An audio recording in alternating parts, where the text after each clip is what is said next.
We are live. However, hello. We're talking. What is it? Secret? Is that Doctor Doom's castle? That is what's called the Tower of Doom. The It's the tower. official name. Does it The have to do Tower. with Doctor Doom? He's on the box, so it is Okay. his. So that was the base that was created for the Marvel superheroes Secret Wars action figures, originally released by Mattel in 1984, 83, 84, when as coinciding with the Secret Wars comics.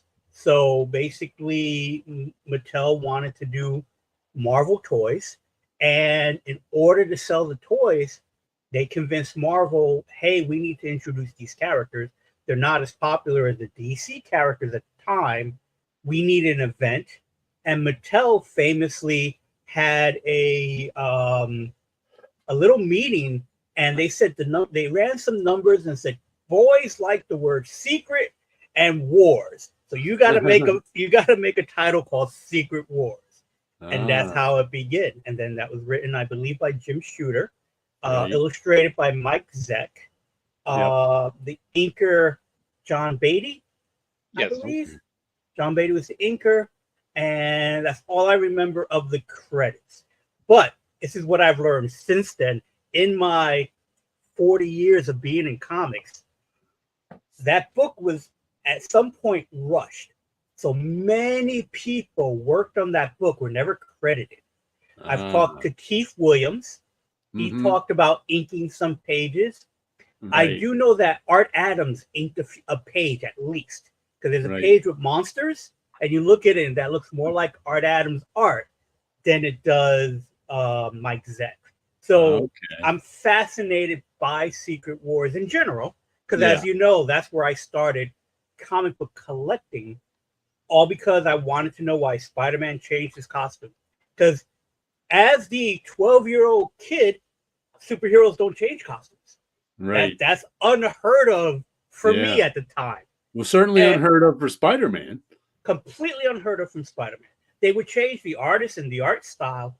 Maybe you see a little more webbing drawn than other people drawing it, but that's about it. But to change a fundamental costume from the bright red and blue to full black, Ah. that in itself was blew my mind again as a 12-year-old kid not reading enough comics, because that's where I begin my comic journey. Let's see. Eric P is saying good evening. So is Hello, Splash Page Comics, Mr. White Gloves. Hello there, YouTubians. hello, And hello. was the Tower of Doom in the actual comic? Not at all. No.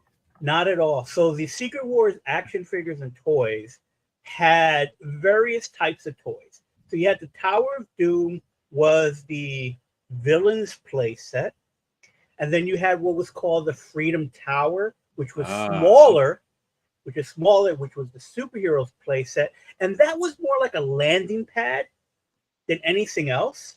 I don't have that. This is actually the first thing outside the action figures that I have of that series. Tit Goblin says change those pictures of Spider-Man. I'm not quite sure what he's referring to. I'm not sure which picture. Oh, it changed, different costumes, so you got to change Ah, the pictures from okay. black and white. So they made quite a few vehicles, Okay. and it was usually the same vehicle but repainted like 2 or 3 times. So you had what was like the Doom Cycle was also made into Captain America's Cycle, and it's just a weird car that maybe you could call it a motorcycle. 2 characters can drive in it. So I mean, you had one character driving, the other one in like a passenger seat, but it was completely space vehicle. You could have slapped the Star Trek logo on it. You could have Yeah. slapped any other logo on it, and it would have worked. Which was it an earlier toy? I can't remember because I only ever saw it in an ad, I think. The like Captain America motorcycle with his shield on the front. Was that from That was Civil Wars or something else? that was most likely the Toy Biz one that It came was out earlier than 10 that. I years ago. think it was. I think it was before Toy Biz. I just remember seeing like a drawing of an ad for it, like way back Um, when. But I don't it's know. I've never seen the toy.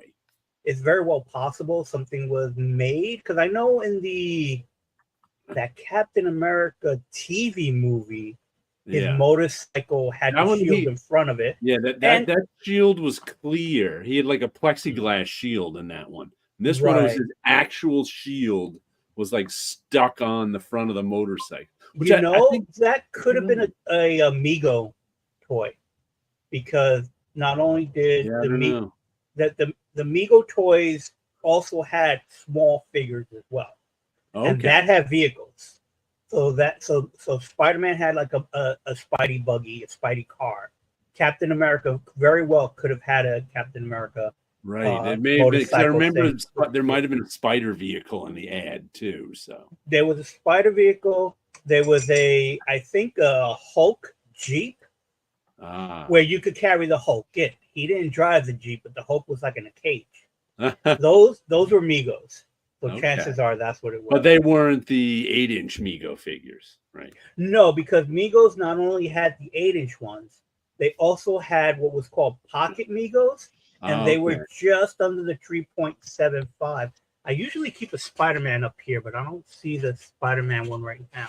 So Yeah, I they made Spider-Man, the Hulk, and Captain America were the heroes for the world's greatest superheroes, pocket heroes. And there was two sets. It was the pocket heroes, and I forget the secondary set. One set they were kind of like almost in a sitting position, and uh-huh. then the other set was a regular toy. So you had two types that you can get, and they were about a year apart. And then Okay. those had accessories, toys, uh, bridges, buildings that could collapse, and stuff like that. That they really were going all out. Then the next set of toys were the world's greatest superheroes, which were larger. Those were the 8-inch figures. Those were the And ones then I had. and then after that, you have the 12-inch ones, which was Right. also part of the world's greatest superheroes. And Never because saw those. Mego had the license for both Marvel and DC, they were packaged together as well. I had all the Marvel Migos, but never had a DC one.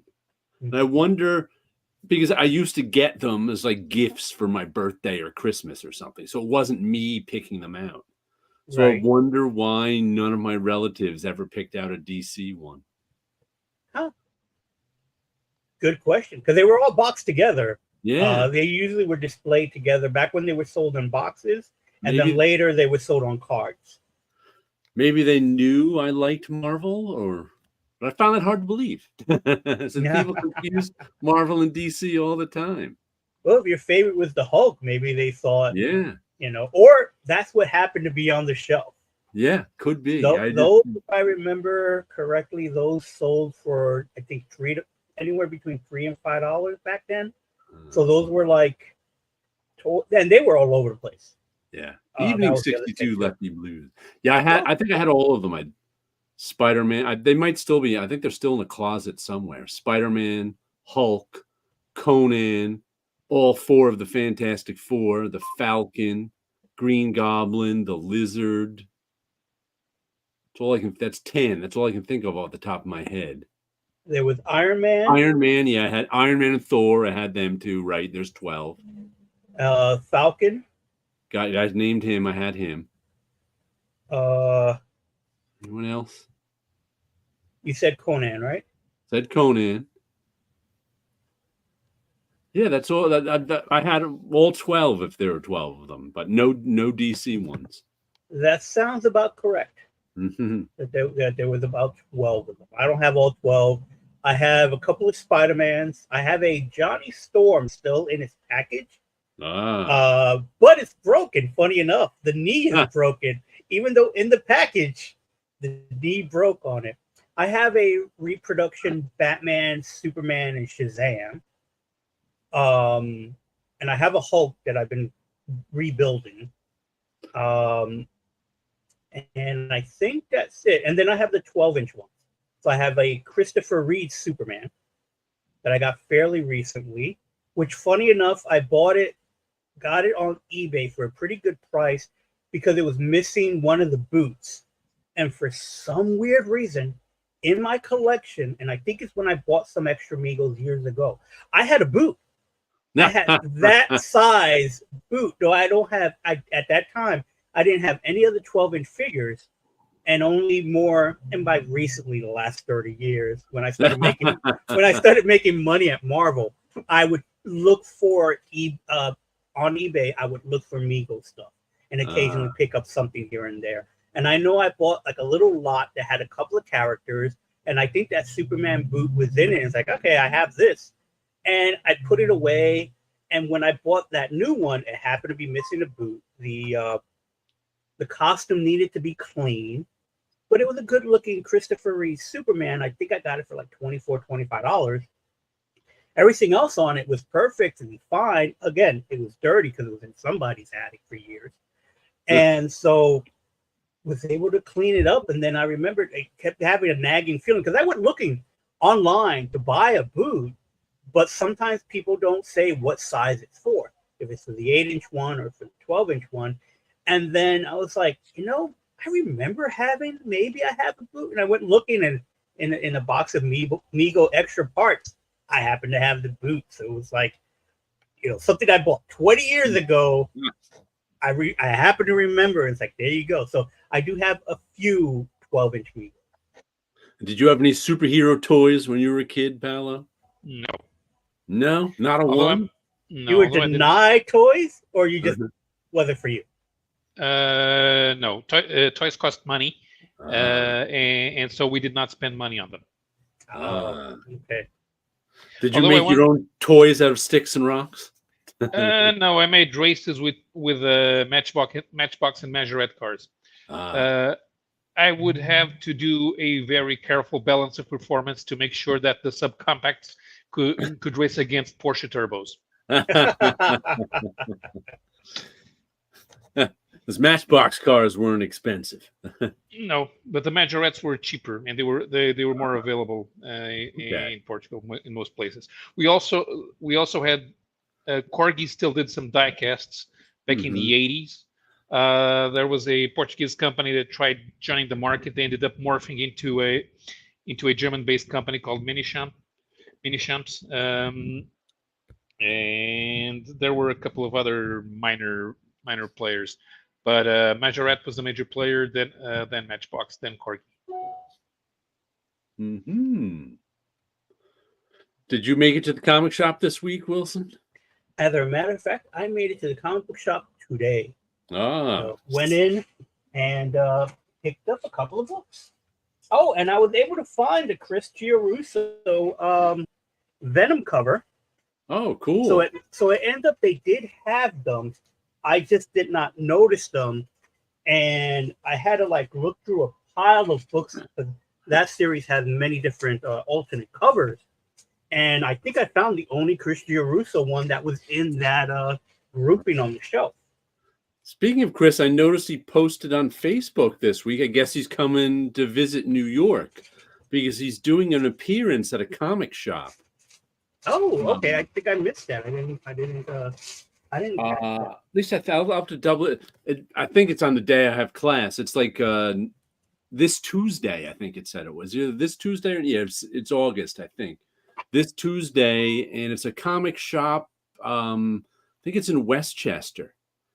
Southern West. I can't remember what comic shop it was. I'll have to look on his Facebook again. Oh, okay. I have to look that up too. Chris didn't mention last week he was coming to New York. Let's see, what is it? 62 Lefty Blue says, when I grew up, you could hardly ever find anything that was a comic or cartoon characters for toys. But I got to revisit it when I had a kid. Everything now has merchandise. Yeah. Toys were expensive here. Most kids had to make do with one Playmobil set that they would play with for the rest of their childhood. Because Playmobiles had 3 movement points. What are they? Were they Playmobil or the Little People?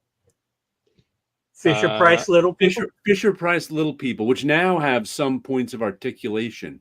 When I was a kid, they were like a wooden barrel with a head on them. Yeah, we had something similar. It was Spanish. It was called Pinipon. I think it was from Famosa.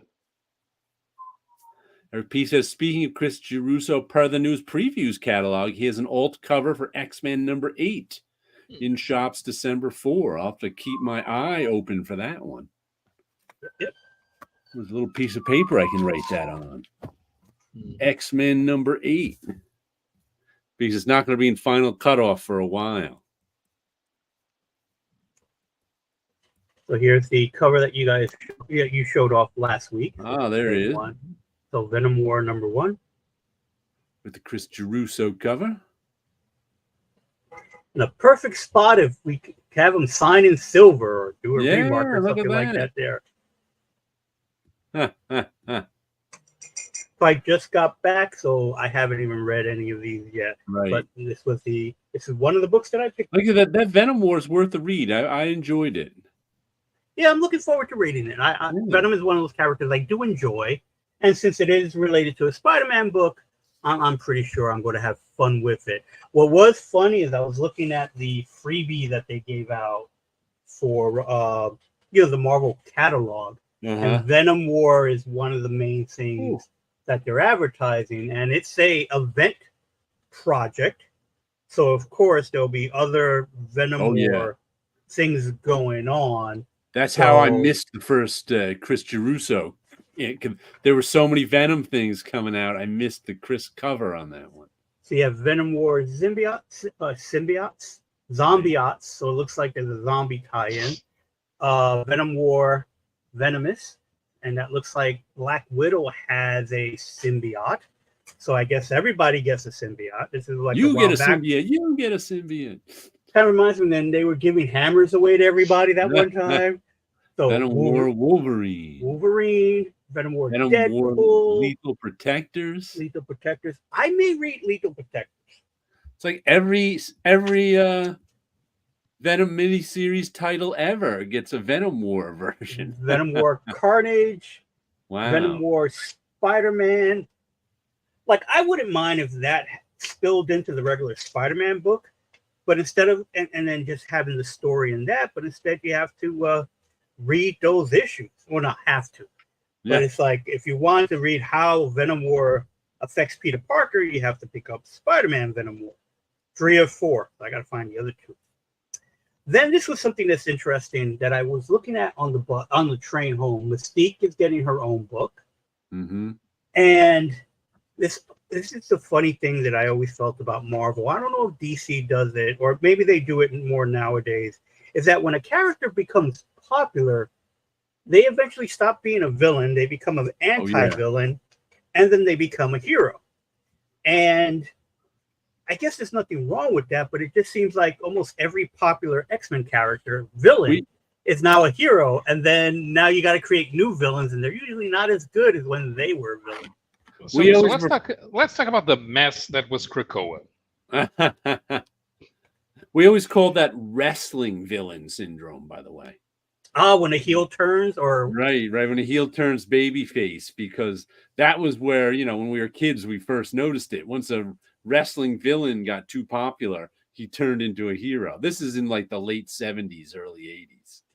I also noticed when the villain becomes popular, not only do they become the hero, they also become prettier. Because when Rogue was first introduced, she looked like an old woman. When Marrow was introduced as a Morlock, she was just like a regular ugly Morlock. And then they changed it. And all of a sudden, you become a hero. Somehow you become pretty. You become younger. So that's what happened to Rogue. And then you get your own titles.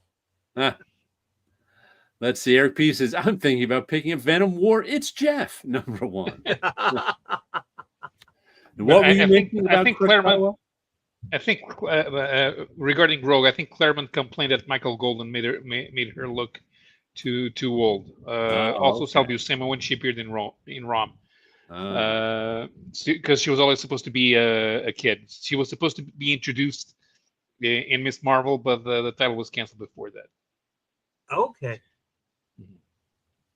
Yeah, I always just thought it was an older character, and then they just retcon. She's been absorbing older people, and that's why she looks older. But Krakoa, Apocalypse was very friendly with the X-Men all of a sudden. So Right. all of the villains became heroes. The other problem is that now they can't have gay villains Right. because gay people can't be shown to do anything bad anymore. Right. Yeah, that's right. And Mystique and Destiny is coming on the heels of the makeover that DC gave to Harley and Ivy, who are now only appear as a humorous power couple. Right. They're not villains anymore. Yeah, Which is why Bruce Timm said the ridiculous thing. He said that Batman has no good Batman female villains, even though you can pick up quite a few just by morphing some. Not even morphing. You can number one, you have one female Clayface. You can have Talia be villainous. The Joker's daughter. We got her. The Joker's daughter, which never appeared in the cartoon, but that wouldn't be a problem. If you don't want Talia to become more villainous, you can always use her sister Nissa. You can borrow Cheshire for the Batman TV show. I was talking to Tim last week on his show. So you can get the Bruce Wayne's female reporter girlfriend. What was her? Vicky Vale. Vicky Vale. Yeah, you can make Vicky Vale all of a sudden start hating vigilantes. And now you have an adversary for Batman. That's not a bad idea. You could have a foil that's I mean, she becomes the female J. Jonah Jameson, always reporting, but it would be interesting to make a villain, or not necessarily a villain, a foil, be a person who has no superpowers. And the agenda for her is more of the sense of vigilantes are wrong or bad. Mm-hmm. So that makes it an interesting a way to do it. Now, you were talking about Batman. Are you talking about the newest cartoon that's out? Yeah, because Bruce Timm said something stupid, which is Batman has no good female villains, which is not true. I whipped up a list in 2 minutes with half a dozen villains and explained why they would be good female villains, including some that already are. Very good. For me, and this is my knee-jerk reaction. Anytime I hear a creator say there are no good X, that just tells me that creator should not be working on that project anymore, because they cannot see what you could use. I mean, we have stories from many times where an artist will come into the comic industry and go, give me your lowest selling book or the title that doesn't work too well, and I'll make it something. I don't know if that ever was true, but these are the stories that I've heard over the years. Like Steranko apparently said that. The thing is, Neil Adams supposedly said that. Neil Adams said it as well. Steranko has said it. Who knows if it actually happened? But those particular books did become popular. Whether they said that before or after the book became popular, I do not know. But I do find working in creative settings where sometimes they'll say, every time I hear a writer complain that you can't do anything with Superman, then that person should not be writing Superman. The strength I bring to Batman is I hate Batman. Yeah, that type of thing, where it's like, I found these characters silly. And it's like, then use the characters and show how you can make them not silly anymore. And I think there are some creatives who can do that. And same thing with Bruce Timm. He did a great job with the Batman stuff. Yeah. If he's ran out of Batman stories. I attempted to watch that Batman series. I watched the first episode and I couldn't get through it. I did not like the art style. Something weird about it. The way it was drawn really bothered me. It just I don't know what style they were doing or going for. The coloring is fine. The designs are fine. I don't even care that there's a female penguin.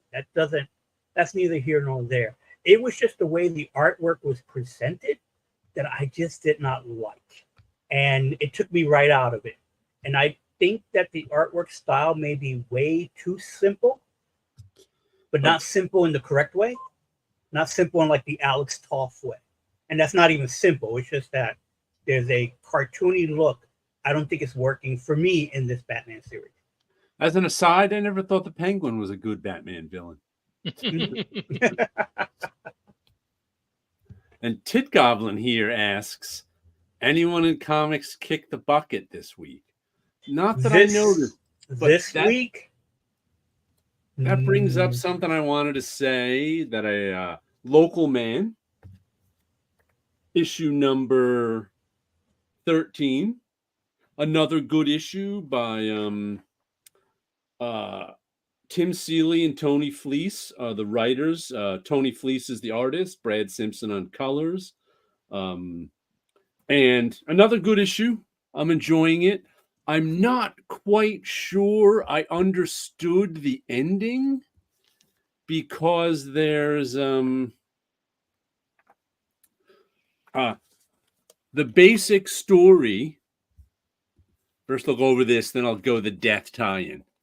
The basic story is this cult has sort of taken over Local Man's town, and he's trying to get rid of them. And it somehow ties in with the Shattered Image miniseries, because the leader of this cult, do you guys remember last issue when I showed you that splash page of a woman who I didn't even know who it was, and the characters were like, who is that? And I was like, why did they give us a full splash of this woman that no one knows who she is? She's the leader of the cult. Oh, and okay. The way she gets people into this cult is somehow, and this is how it ties in with, which I've never read, the Shattered Image miniseries from, I don't even know how long ago. Wasn't that the one they started and never finished, or something like that? It was definitely one of those projects. It was supposed to be a big crossover project. But anyway, the whole Shattered part is the multiverse. This woman somehow reality shattered, and she got to see the whole multiverse. And she's like, oh, you can pick the world where you did well in, kind of thing. It's like, a lot of people are joining because their lives are miserable. And it's like, oh, if we can harness this multiverse thing, we can get your husband back. We can get your daughter back who died or whatever. So that's how she gets people in the into her cult sort of thing. But then what happens is, what is this? Oh, they get someone. Where did they get this? Someone gets something that gives them superpowers from the Shattered Image. So then we get this. Here's where the Image tie-in comes over, because all of a sudden they turn into these heroes who are wildcats. Or that woman in the middle is Spawn. There's I forget the guy with the big claws name. So basically they turn into these superheroes, and all of a sudden the devil grabs the woman and says, you get these powers. You think you get these powers with no drawbacks. And all of a sudden we get Spawn's countdown clock shows up. So there's a reference to Spawn's countdown clock.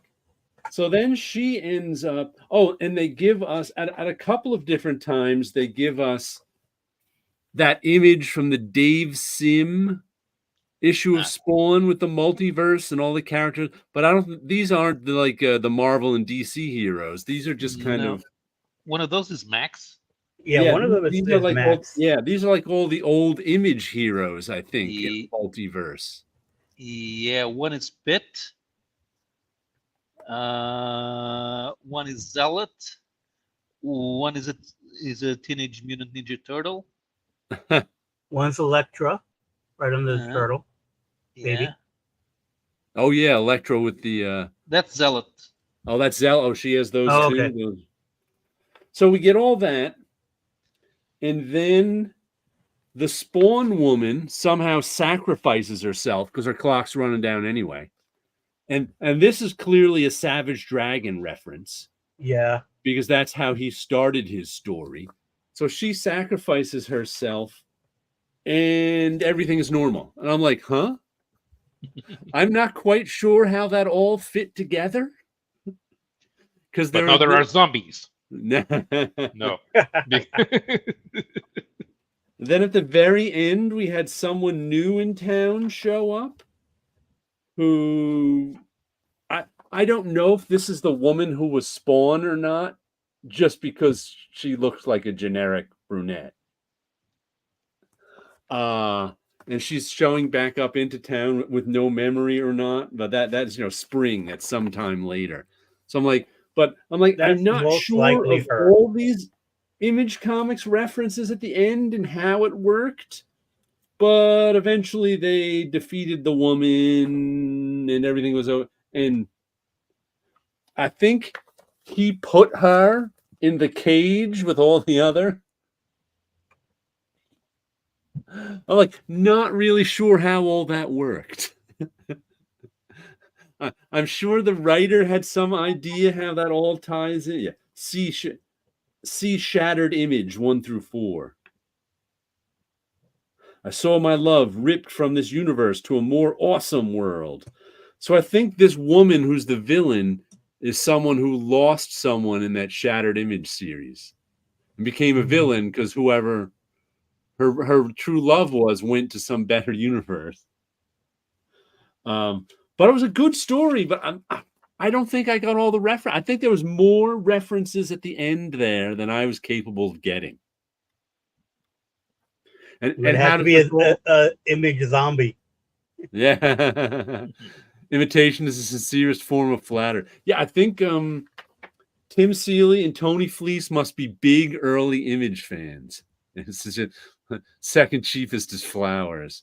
And how does this all tie into anyone kick the bucket this week? Well, after I read this and tried to parse it all out and figure it out, there was a blah, blah, blah by Tony Fleece. There was a little editorial at the end. Nothing to do with the comic. And the editorial is about his love for Gen 13 when he was a kid. And how Gen 13 issue 3 was like blew his mind when he was 12 or something like that. It says there was a spark there. I was into the right one and read just like or any of those, but after the first two, Jim Lee Clip's doing layouts in the issue and the one that has Pitt in it. And the artist really starts to find his footing. And over the course of the next 15 to 20 issues, it becomes the most exciting. So it's all about how he loved Gen 13. And Jeffrey Scott ended up being J. Scott Campbell. That was the artist who... And then it turns to a tribute to Sarah Becker, who was the original editor of Gen 13 and who died in June. Right. And I was like, that turned really sad on me. And I was like, that's really sad. So of course I had to look up who Sarah Becker was because I've never heard of her before. And she was an editor in Wildstorm in 96. And she was also on The Real World, I think it was, right? Oh, we talked about it in June. What was that? We talked about it in June? Yeah. Wow, I don't remember that at all.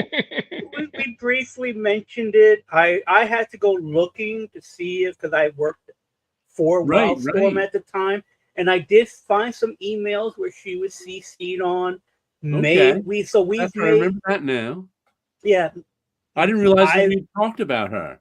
Because it made me really sad reading this. Yeah, it was just a brief talk because it was mentioned and it was like, because like I said, once I saw the Wildstorm connection, it's like, I worked for Wildstorm under CMX, and she was one of the editors there. And I did find like one of my old emails with her CC'd there, so we might have had back and forth. But she was not someone that I ever met No. face to face. It was someone that I've only, because there's a ton of editors that I've never met and Right. only ever corresponded with via emails. Yeah. Like I couldn't even tell you who they were if we were walking down the street and we passed next to each other. Obviously, I didn't even remember talking about her. Mhm. And then read this. I mean, like I said, it was about his joy of Gen 13, and then it turned into this really sad thing.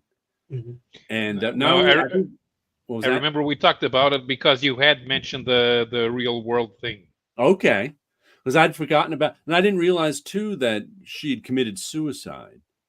I think she said she was 52, and and everyone said she was a lovely woman. She just moved home to take care of her mother and sister who were not doing well, and then she got into a skateboarding accident because she had just taken up skateboarding. And they think that accident, I assume it's a head injury, because what else are you going to do but fall off a skateboard and hit your head when you're in your 50s? But they think that had something to do with, she was having mental problems after that too. So they think the injury, it may have made her do something to her brain that made her suicidal. But I was just like, oh, that's real. Reading this, like this joyous Gen 13 thing that turned really sad made me go, ah. See, comic books are not just for kids. They take you on an emotional roller coaster ride, ups and downs. Even the editorial. Especially after trying to puzzle out all the references that were happening. What was the name of the guy on Wildcats who had those fingers? He was their Wolverine character. Ripclaw. No, Ripclaw was at. He was another Cyberforce. Wolverine character. You're right. No, it was Warblade. Warblade in the Wildcats and Ripclaw in Cyberforce. Okay. Oh, okay. Warblade. Because everybody had a Wolverine guy. Yeah, who was the one in Youngblood? Oh, he was just short. He didn't have blades. Yeah, Troll was short, but there was a guy. There was another guy. There was Combat, I think. Was it? I think it was remember. Combat. Liefeld said he based it on a Legion villain that he wanted to introduce, but because it was supposed to be a Kund, but it was the most brawler of them. Such memorable characters. Trying to let's see. Do you remember one with dreads like that? The shoulder pads look familiar. Yeah. The guy down here saying, "I'm Cyber." He must be who was the leader of Wildcats? Striker. No, Striker had four arms, but I think he has the same powers as the other guy. What was his name? Heatwave. I don't think Striker was Wildcats. He was no, but that's not a Wildcat. That looks like a That looks like a member of Cyberforce. Okay. Because they don't all look the they don't Spartan. all look, that's the name. It was Spartan. Spartan. But they don't all look like they're from the same. Yeah. I still have my Spartan action figure. Because the dreadlocks. I know I remember.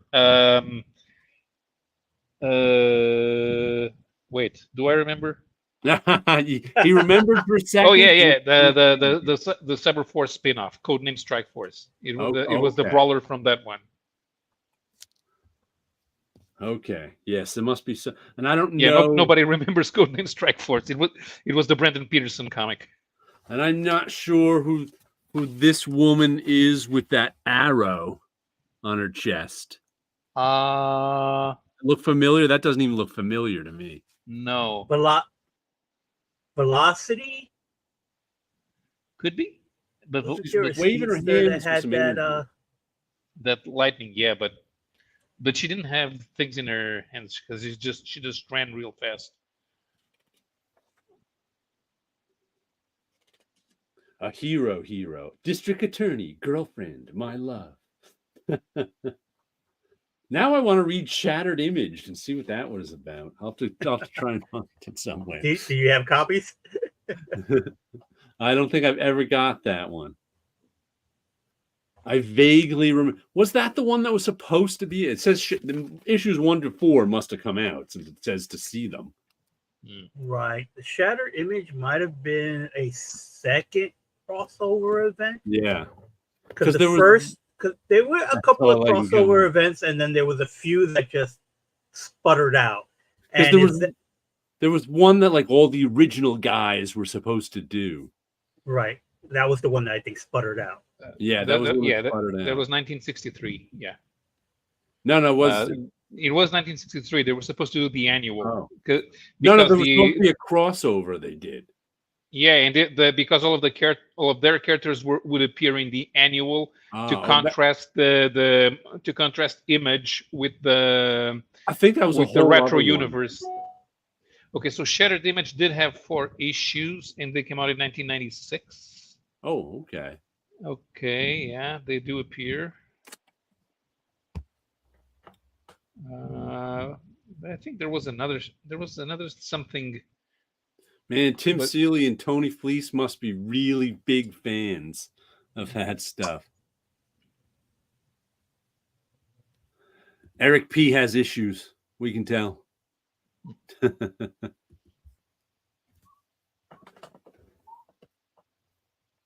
Yeah, but there was another one, 2001 or 2002, I guess. I just remember they were all supposed to be coming back for a new mini-series that crosses over all their characters, and they may have gotten issue out, and I think they blamed it on Rob Liefeld. Never did. Spawn was going to be the main villain in that story. Who was going to be?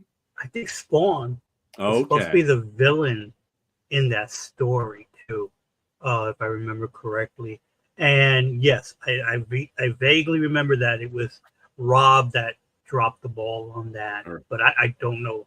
Or at least got the blame. Yeah, I think he got the blame for it. I don't recall where that series went. Rob, who's retiring from Deadpool and Marvel and other things, he announced his retirement. It was like, he's like, all us Image guys are, up in the Silver Fox age now, and he's the youngest of them. Mm-hmm. And he's still in it. I think of course, Rob Liefeld didn't follow through. Yeah, that, or at least he got the blame. I don't want to blame him without really knowing.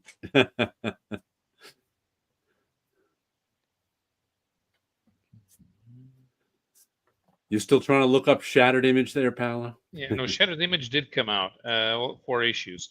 That was in response to them kicking Rob out. Oh.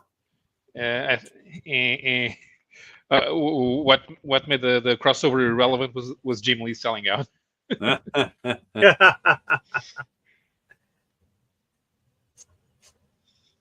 Oh, by the way, I saw speaking of you appearing on Tim's show, Paolo, I was watching it on the rewind, and there was, let's see, what did I wanted to tell you that you made a throwaway comment. I forget which character you were talking about, and you were like, and nobody had a top knot in the 90s. I was like, I got to tell him, I had a top knot in the 90s.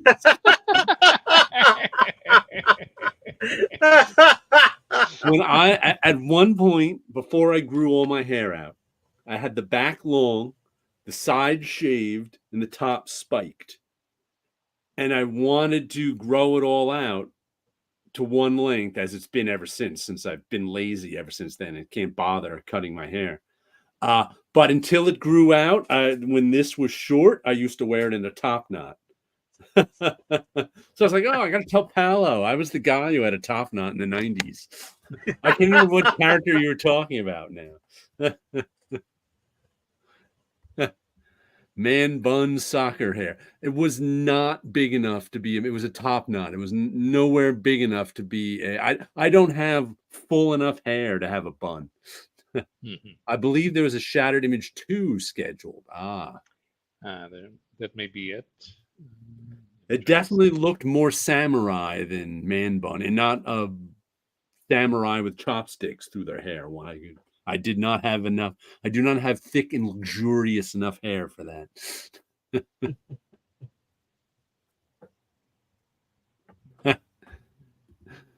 It is before the receding hairline. Yeah. Well, my hairline's always been high, but it goes more and more every year. Yeah, mine is there too. It's like I never really noticed how much space was just like in these two areas, and it's like, why is there space there? It's just overhead lights don't help. No, not at all. I am not going to go bald. If I was, I'd already be bald. Well, me too, but yeah, doesn't mean my hairline is low. No, but here you start going bald in your 20s, and you really go bald. Oh yeah, yeah. Widow's peak? No widow's peak. Just straight across, going backwards. Pebbles Flintstone top knot, Jared, 90s version. Yep. Same.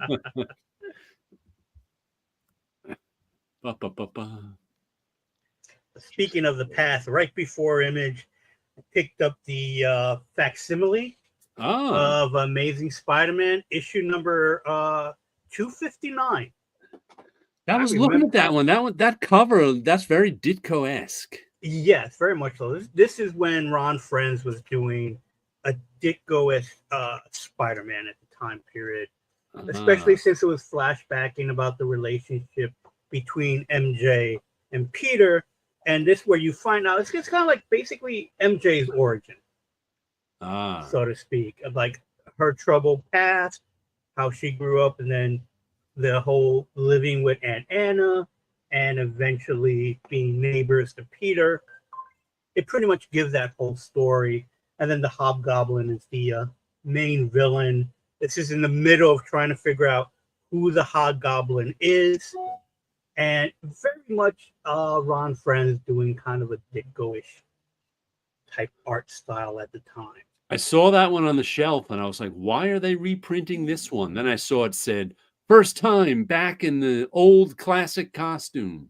Yep, this is after he dumped. Like, that makes this sense. is when he dumps the black costume, right? And basically, it's the story that starts him where you find out that the costume has evil intent because it's a living symbiote. Before they just thought it was just a weird alien costume, and this is where he goes back into his red and blue.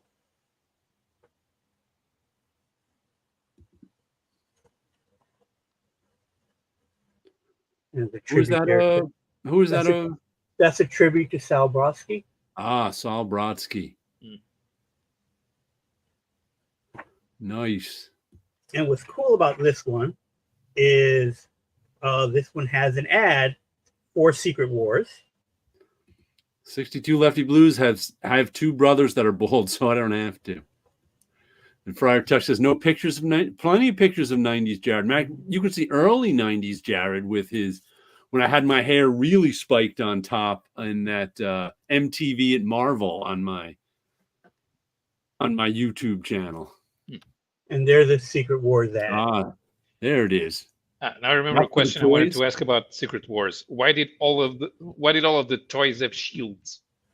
Because that's where the secret was. They were secret shields. They were, again, that was part of the gimmick.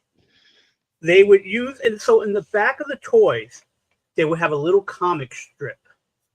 And they were using the shields to send messages to each other. And there was actually a decoder set that they made where you can write write with this pen, with this special ink that would make it disappear. And then I forget what you had to do. I think another pen reactivated it, and then you can get the information. So that was the gimmick, was to give these superheroes decoder rings, but via shield. And then the shields themselves, the toys themselves, were lenticular. So you got to see stuff like weird ideas of what secrets to use. So one would be Captain America and then Steve Rogers. So the secret in that is who's Captain America. And then you would have like action scenes. So you will have like Dr. Doom attacking Spider-Man, and it would flick and you could see Spider-Man like flipping Doom over. So the shields came with, I want to say 5, which means, because they're both sided, 10 little images of action going by. But everybody had their identity, and then the character they were, and their secret identity. And Captain America did have one of them that went from the Captain America headshot to the Captain America shield. So you almost got a shield, but didn't. Did each character come with just one shield? Each character came with one shield. The superheroes came with a red shield that was round, and the villains came with a square shield that was a gray color. And everybody got a shield. And then they said there was a special package with the shields in them too. Did you say that? The secret decoder one? No, there was another toy that they sold at the time. Oh.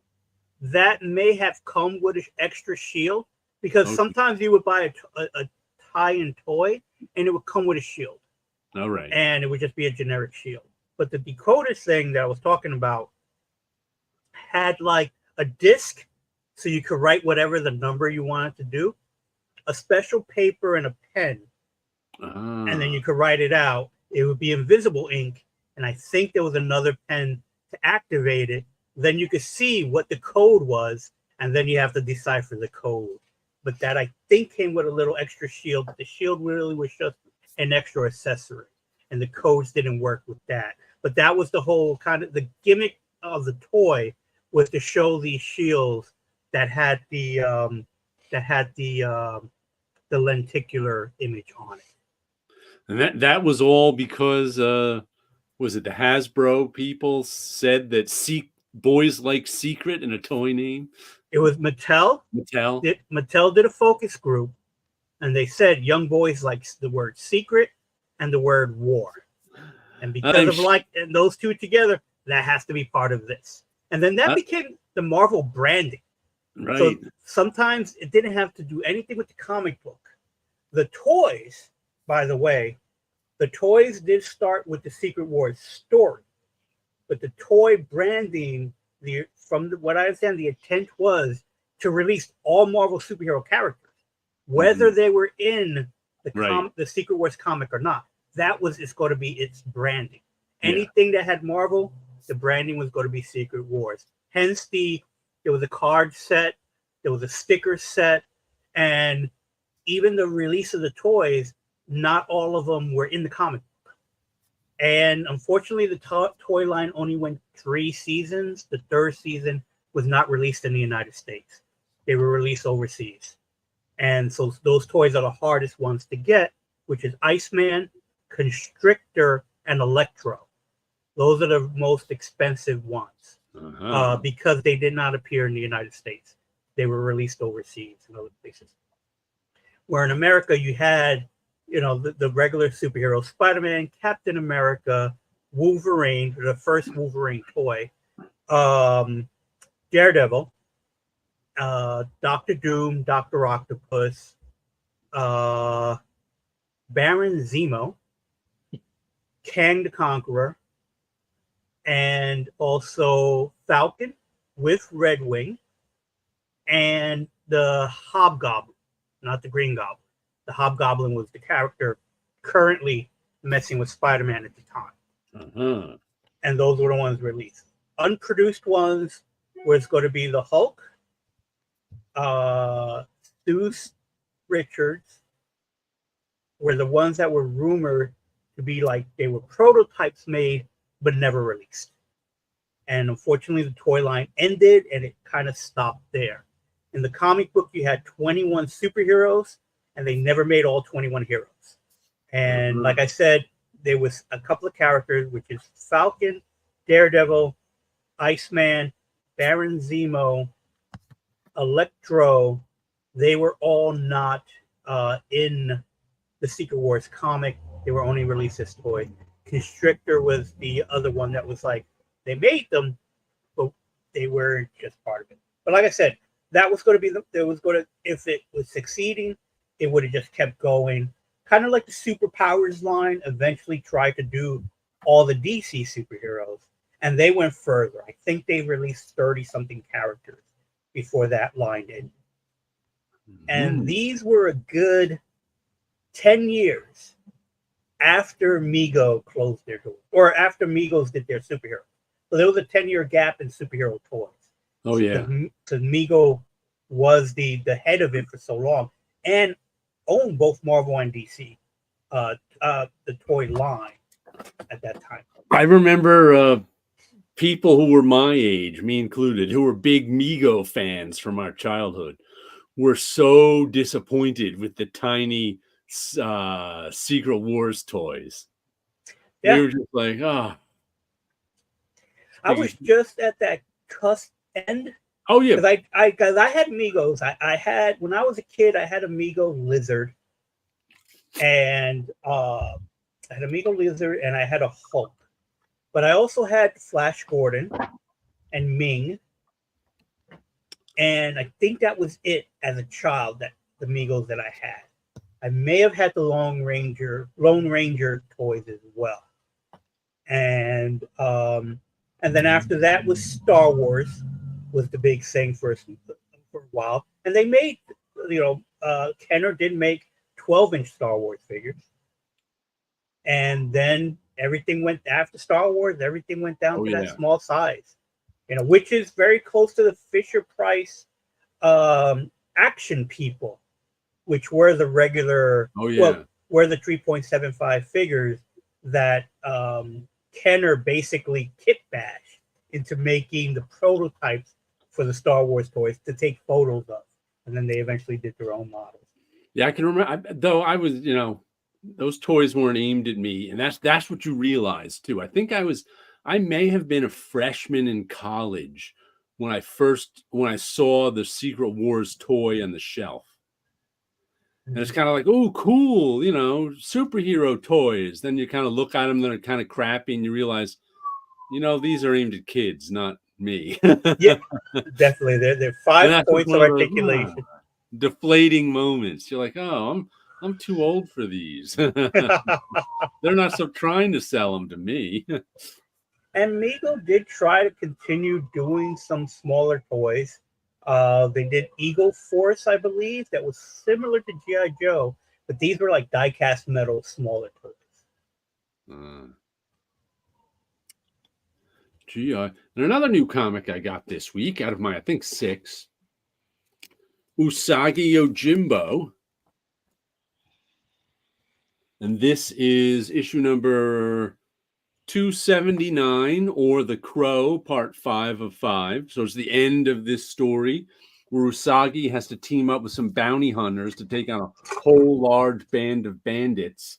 And of course, it's another good Usagi issue. But what I found, I don't think I've ever seen this before in an issue of Usagi, because most of the issue is this huge battle between a whole bunch of people.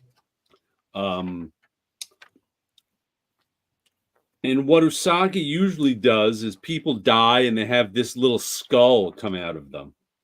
But we actually get a decapitation. There we go. We actually get an Usagi decapitation. And I don't think I've ever seen that before in Usagi Yojimbo. Usually, where's that other one? Usually what we get, that's usually what we get. Guy dies and the skull comes out of his head. So I was actually surprised to see this decapitation. I was just like, what? Huh? I don't know if he's done that before or not, but I certainly haven't noticed if he has. So I was just kind of like, well, that's interesting. You don't usually see, not that it's particularly gory, but it's gorier than I've seen. Eric P says, I've been really enjoying UV, the Crow. I got my comics this morning. I've yet to read these. Yeah, it's good stuff. Like I said, it's mostly a climactic battle, but it's good stuff. But you'll see a decapitation. I found the Image crossover. Image United came out in 2010. 3 issues, 3 out of 6 issues. Oh, 3 out of Image United. That was the name of it. Yeah, but it doesn't look like it's Rob's fault this time. Oh no. Okay. Undead Queen. I have an update. White Boat is getting a cover gallery. I don't know if I ordered 2 of the cover. There was a Somna cover gallery and one other. I don't remember if it was White Boat or not. But those are the distillery books that they're putting out a book of just the covers. I was okay, I'll get those. It's not now. Day toys are marketed mostly to adults. The toy industry is going. That toy industry is doing okay. Video Homicide. I got some stuff from you. 666. Usagi is a killer. I've been reading Fantagraphics collection. So much fun. Oh yeah. I should. Hey, Video Homicide, you want to come onto the show? I was just about to show off. He sent me a package of his zines. Whoops, and some stickers fell. So if you want to come on the show, I'll send you a link through Facebook. But Video Homicide, known in the old days as Bluntzilla, has been doing a lot of zines. Hell yeah, man. Let me send him a invite. We'll get him on the show. Just so I can show off these zines of his. Where is he? There he is.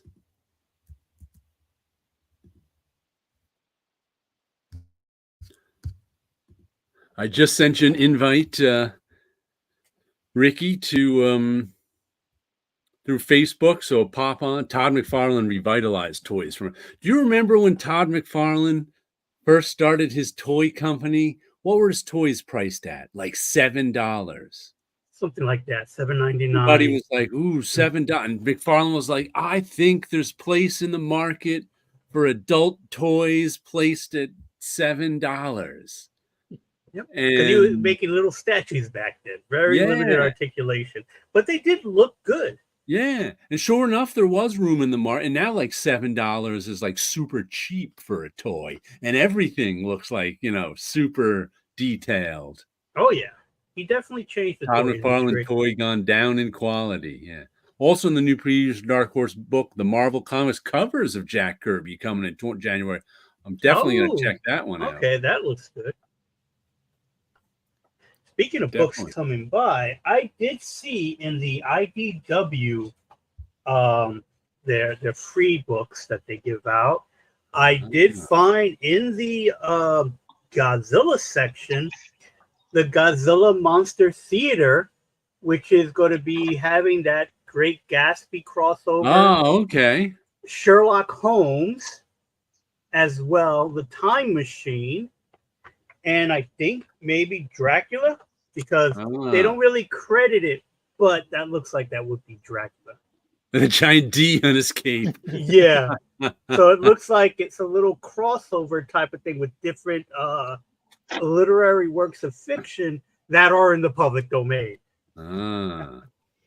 It would be fun if they did a crossover with the Dell version of Dracula. Oh, where he had that superhero costume? Yeah. Yeah. He was in a Secret Identity, Dr. Ekula. And good evening, Ricky. Looks like he's driving. How's it going? I'm just at work right now. Okay. This is Paulo and Wilson. Nice to meet you guys. I've been watching for quite a long time. I've been watching the show. But yeah, man, I really wanted to send you those books, Jared, because I know you're the type of guy that would probably appreciate the stuff. You know what I mean? Because you're like, you create art as well. So I thought who better than to send some stuff. Plus it was your birthday, so that's even more of an excuse, right? Yeah. Ricky does these. This is his latest one, Filthy Ralph and Little Ricky.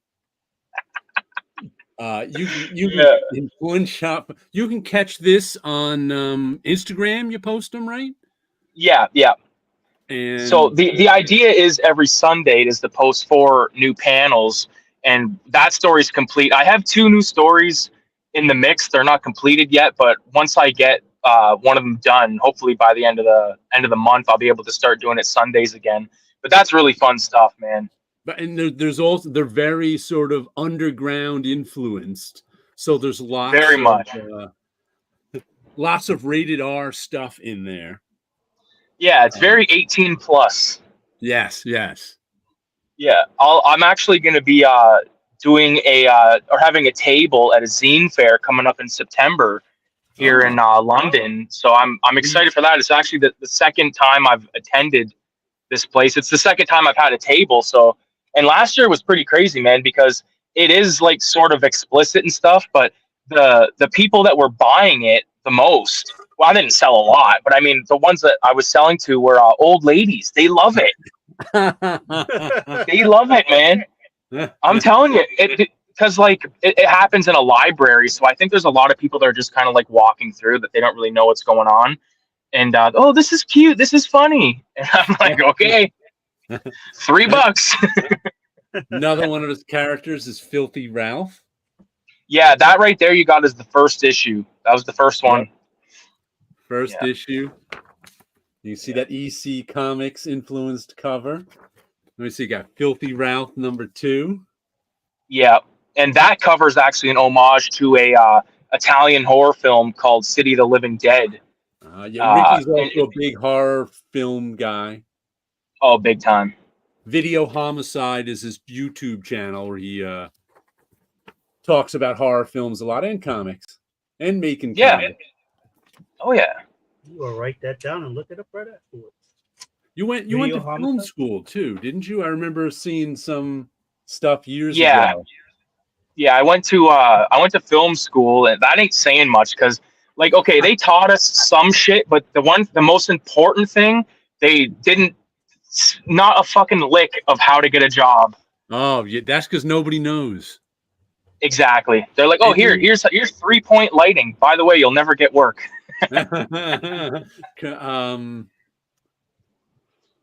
Yeah, any creative field, how to get a job is really, really tough. Yeah, that one you got right there. That's what I call the collected strips #1, with sort of a like a Marvel the banner at the top, Bronze Agey kind of banner there. Yeah, that was a fun one. Color cover. Then he's got Macaroni and Dope. Macaroni and Dope. Yep. Mad Magazine. He's reading on the front. Fun with Luck. Yeah. Oh, there's a Christmas Story on the back. Yeah, little Ralphie. Shoot your eye out. So that Macaroni and Dope is part of it's like a sketchbook material zine I call Raise the Dead, and I just wanted to that image right there is an homage to a big Crumb panel where he's out front of like Hate Ashbury selling zines or comics rather. Just wanted to draw stuff. Yeah. I remember you showed this. This is an EC comic, the arm hanging in the subway, right?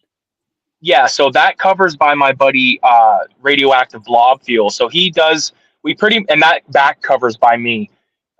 We just switch back and forth. This is Cinema 187, right? This is the one you do that. Well, there's lots of comics in it. Isn't it about movies too? This one, or it's mostly about it's just like art based off films. So like the last one we did was all Asian exploitation and horror films, and the one that I'm compiling right now is all satanic films. So I got a decent amount of cool stuff. And the thing about these zines is like I always wanted to make one, but I never knew like how to go about it. And I would just reach out to people, like cold call them on Instagram and be like, "Hey, I'm making this zine. Are you interested?" And I'll send you a copy if you want to send me some art, kind of thing. And it's been pretty fun. Like I'm gonna make them regardless if they sell, if they don't, whatever. Right. It's very it's like therapeutic. You know what I mean? Yeah. Gives you something to do besides your job. Exactly. That right there is from, I believe, the first issue of 187, which was sort of a bit of a joke, but it turned into something pretty fun. I can't lie. Yeah, Rodney the Demon. That's a compilation of all the graffiti that I got myself into Okay. a little while ago. So there's all kinds of stuff. I stopped in about 2020, 2021. It was COVID that done it to me. And I want to state right now, I never did anyone's business or anything like that. It was strictly, underneath bridges and Right. just places where like the only one that's going to care is like a junkie. You know what I mean? Places you wouldn't get in trouble for. Exactly. Places that most normal folk won't go to anyway. Abandoned candy factories, all that kind of Drunk. stuff. Blood Drunk. That's the latest comic I did. That I'm very proud of that one because it took me like 2 months to make, and it's like the about 1,000 dots, like stippling just out the ass, man. Oh my god!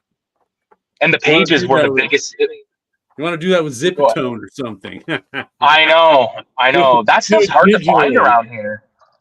Yeah, that stuff's impossible to find. Looks nice. Yeah, that one was fun. People can get these from you. Like, what's your handle on Instagram? Is it Video Homicide? It's at Video Homicide, and then at Cinema.187 is like the standalone one for the zine there. Yeah, but so yeah, that one right there, that's a good one. That's the Video Nasties. It's a nice logo. Thank you. I actually didn't do that logo. I'm actually kind of embarrassed about that. That's a font. So I'm like, fuck it. But that one's based, there's artwork based on every one of the 39 prosecuted Video Nasties, which were a list of films in the UK that got basically banned outright. And you could actually be arrested for renting them out to people and stuff. So I got 29 people in that one, 29 different artists to contribute. So 29 artists covering 39 films. It was a lot of DMs, man. A lot. Zombie 2, some articles in here too. Now, yeah. Horror. I've got some friends for years and years and years who are huge horror fans, and horror fans like I've always found it kind of interesting that it's like unlike fans of other genres, horror fans also often don't care that much about quality. They just want it to be a horror film. Yeah. And it's I always found that kind of interesting. It's like, they know they're terrible. It's like they'll be like, oh yeah, oh my god, it was horrible. But there was a couple of good, horror scenes in it. Yeah. Oh my god, that one was. It's like I know it's gonna be awful, but I still have to see it because it's a horror movie, and that's like the only genre that like science fiction fans. If it's a bad science fiction movie, they're not really that interested in it. Fantasy fans, if it's a bad fantasy something, they're really not interested in it. But a horror movie fan always finds something to like in a horror movie, even if it's not a good movie. Right. And like that's the thing, especially like with modern horror now, it's so like there's so much crap being put out that it's hard to really find any good new stuff. And like you go to a movie theater and the same film is taking up like 4 theaters, so a lot of movies aren't getting a chance. Got lots of zines here. Yeah, man. That what one was that? That's Raise the Dead #4, I think. Yeah. That's Cinema 187 #2, and now we've got Raise the Dead #4. Yeah, there it is. Yep. Right on. Skeleton with a gun in a side. That skeleton I actually colored with it was my first thing I think I ever colored with Prismacolor pencil crayons. Ah, okay. Yeah. Same with that teddy bear. Yeah, a lot of that stuff is very much I bought these Prismacolors and I just went ape shit for a while, and I was like, I'm coloring everything with these. Trying something new. Yeah, man. I still try new stuff all these years.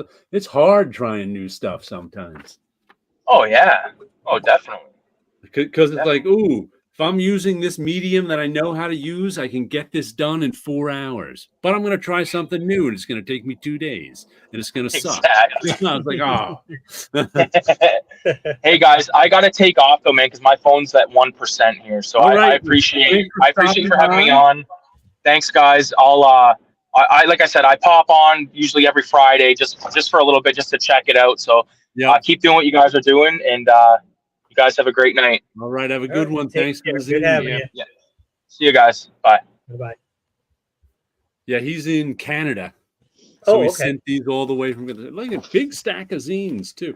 I actually know him too from in my earlier days of YouTube. There's this one guy. He's not really around anymore. He went by Sean. He went by Gene Paul Ace Peter. Was his handle. Everyone always called him GPAP. And it's probably around, I don't know, 2016. He used to, back when there used to be, it's not on YouTube anymore. There used to be this thing, which is, I guess it's sort of like Zoom is now, or Google Meets is. It was an off-air hangout, just like we're doing right now, except you wouldn't be on air. You'd be off air. Right. And like, I don't know, 8 or 10 people could come on.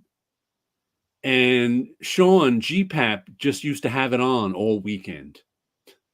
So it's like people would be coming and go. All the people who were on YouTube in those days, who I knew, would all stop by for a couple hours. And Ricky, he was Bluntzilla in those days, was his handle.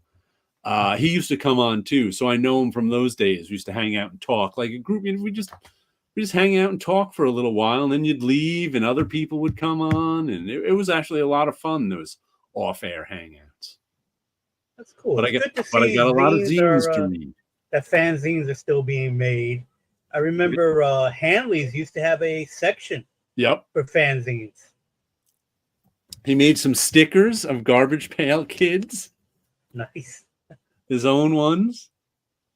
And let's see, he made a Dead Beavis and Butthead stickers. And what's this? Oh, this is a Raise the Dead Filthy Ralphs. LSD coded, it says down there. Rolling paper. I see.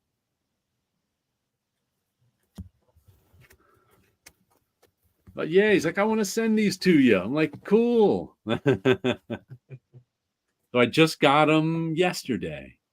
Nice.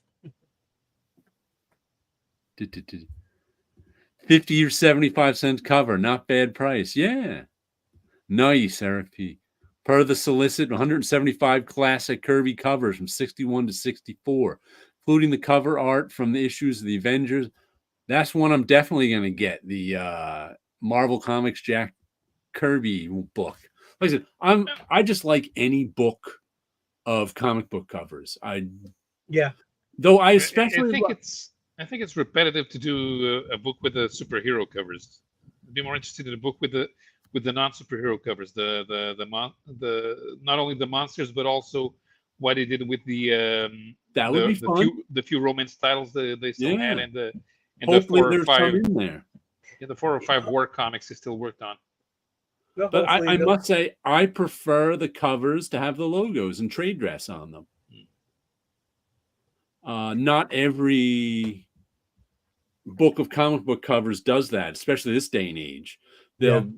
But I actually like, I know not everybody prefers that, but that's actually what I prefer, because I like it to look like a comic book cover rather than just. Because from that particular time period, the trade dress that they used was a piece of art itself. I'm sure those ones will have the logos on. It'd be too much work to take them off. Yeah, completely. And as far as what they use, I would imagine they're only using what they have available and they can get, because they're not really good at saving the files and the film and stuff like that, because they're not forward thinkers. They rather throw something away than you have it take up the space. Because I've seen it done and I've been ordered to throw things away. So, or have Roy Thomas sell it at a Comic-Con. No, there you go. Then there's that.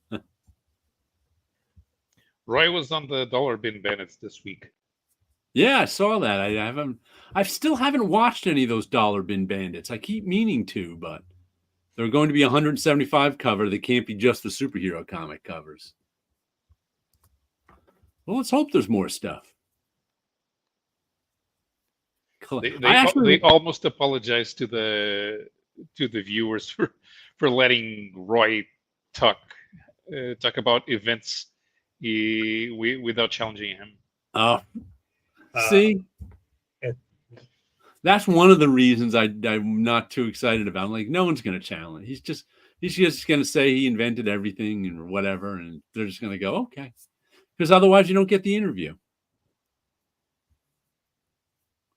So it's kind of like, huh. But like I said, the two ones he mentioned,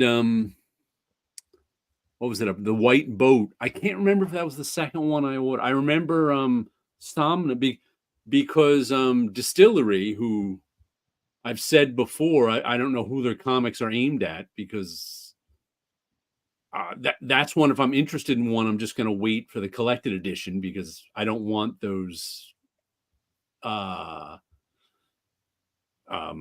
square bound little ones. But they said they're putting out. First, it was Somna said, and I think it was $10 was the price. I'm like, I'll pay $10 for that. All of the covers for Somna in one book. I'm like, okay, that's you know what? I've said it before. If there's a book of comic book covers, I'm interested in it. And then like the next week, there was another one. I don't know if it was like he said White Boat. I can't remember the name of it, but there was a second Distillery one that I ordered too, of just a book of covers from one of the series. After White Boat is in Justin, yeah, I might get White Boat in the tree. And well, they're actually, once again, they're putting out, it's $10 an issue or something for those, for like Somna. I think it was 3 issues. Then the hardcover is going to be $30, which of course you can get on Amazon or somewhere for cheaper. So it's like, you know, if you're going to be putting out the hardcover for cheaper than the issues, I'm not going to get the issues. Mm-hmm. At least with something like that, I'm not gonna. Oh, here's the speaking of weird formatting. Here's a first issue I picked up this week. Stand Still. Issue number 1 by Lee Lowridge, and the artist is Andrew Robinson. Who somebody on my YouTube channel, after I showed this week, told me what other stuff Andrew Robinson did. But this one, I think this was must have originally been a web comic, because every page reads across and there's a lot of space on the top and bottom. So I think this was formatted for the screen.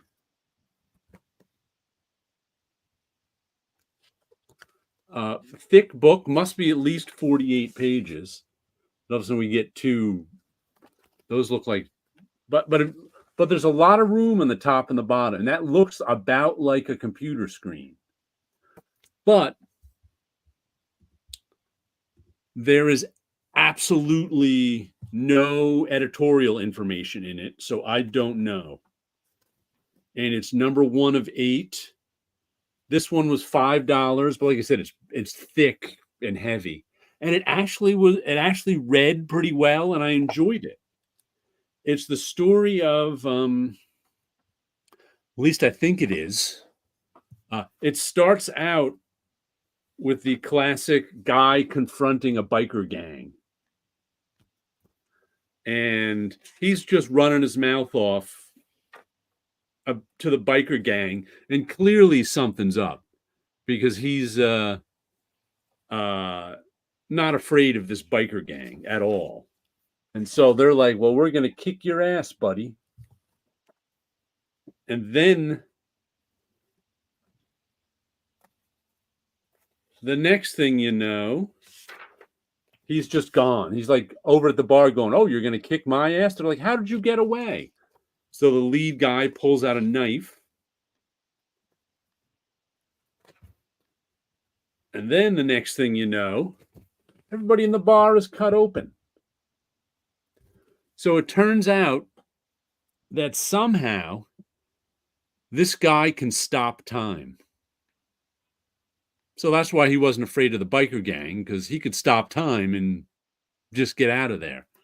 And then the rest of the story is, I guess he goes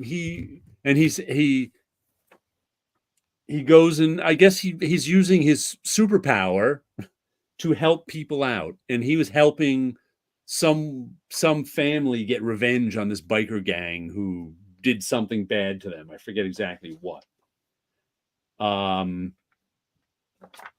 So then he's on his next mission, but then we switch over to the Pentagon, and we find out that it may have been some sort of military project that the Pentagon was involved in that he got his hands on. And so now the Pentagon wants to track him down, and one guy in particular is on his tail. So I assume the rest of the series is about him going about his business, stopping time and getting revenge for people, while the Pentagon tries to stop him. But even though each page read across, the storytelling was fine. It moved very quickly, and it was a lot. I'm definitely getting issue 2 of this. Might go for the whole series. But like I said, I think it was made for the screen originally. I don't know where it comes from. Lee Lowridge is first time I've seen him writing anything. He's usually a colorist, and he also colors this. But very enjoyable first issue, Stand Still. Said they're also doing oversized #1 for $40. Oh, that's right. Isn't they're doing Distillery? Yeah, Distillery's milking it to the max. They're doing first issues that are like $75. Like if you get the special, is it a hardcover first issue? I just remember seeing that. It was like I remember complaining about it here. I was like, who is this for? It was like a limited print run, something special about the heart, but it was like $75 for the issue. And I'm like, why? Special direct only cover. That was it too. Wonder Woman Uncovered #1, a sensational one-shot celebrating the most eye-catching covers. Okay. I'll have to check that one out too. Oh, there's a Nightwing Uncovered. Looks to be the same thing. So they're listening to us. They're putting out books of just covers. Finally. What was funny, I never got to pick it up because I saw it for a hot second. And it comes to sometimes when you see something and that you want it, maybe just buy it that day. Yeah. But there was I was in Barnes and Noble, and they had a coloring book that had Golden Age covers in black and white. So you could color it yourself. And I was interested in that. I saw it for a hot second. I was like, oh, I'll come back for it. Never did and never saw it again.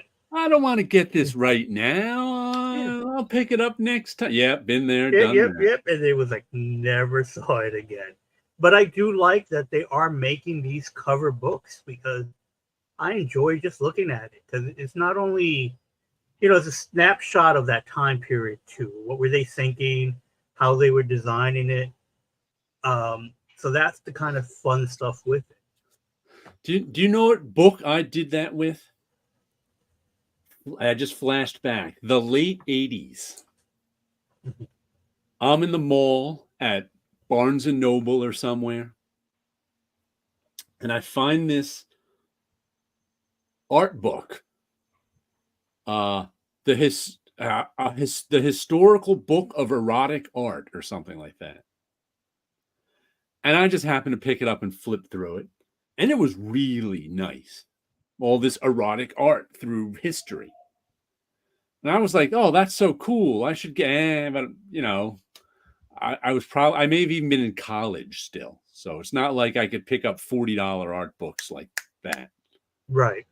And I was like, and of course I was also, 21. So I'm like, erotic? I can't pick up an erotic art book. That's not right. So I put People it back. will look at me and not know I'm an artist. Yeah. It'll ruin my reputation. I'm buying this for the art. Don't you understand? And then I never saw it again. And I've seen other books sort of along the same theme, but none of them were any good. They're usually cheaply made garbage. Mhm. So I still think I'm like, I should have just bought that book. Never saw it again. Yep. Still remember it 30 years later. Speaking of 30 years, 40 years of great art, facsimile of Crisis Ah. on Infinitive Earth, DC, 1983, I want to say. No, 85. Yeah, because this is also this is back when it was the 50th anniversary Ah, yes. of DC Comics. So we were Crisis just issue number discussing that at 5. my comic shop this week, and the Secret Wars fans were not a fan of Crisis. They were like, And Secret then here Wars is so the much better. Superpowers toys. Ah, Superpowers.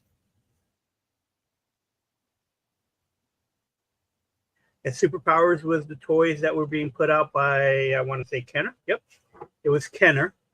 And because Kenner was doing the superhero ones, Mattel needed to do a line, and that's why they rushed to get the Secret Wars line done. I was picking them up. By this time, I was getting both Marvel and DC. This, I think, is where I started with DC, just because it was a major crossover, and because Secret Wars was kind of a crossover.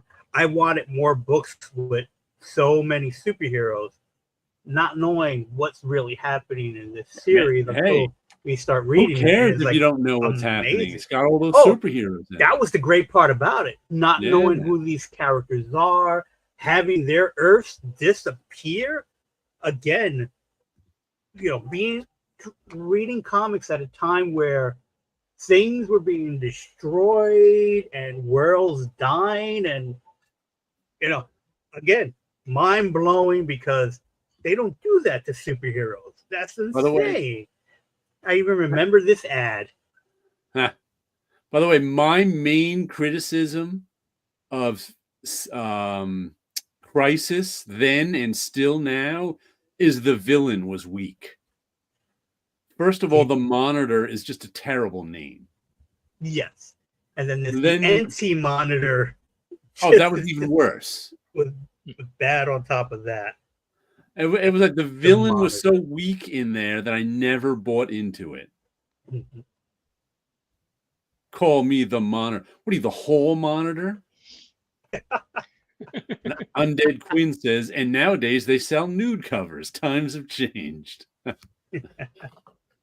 I've only been able to get Wortham was right. Comics will corrupt you. That's the series that reset the DC universe. It sure is. Yes, it did. And again, perfect time to jump on, because we started with a clean slate.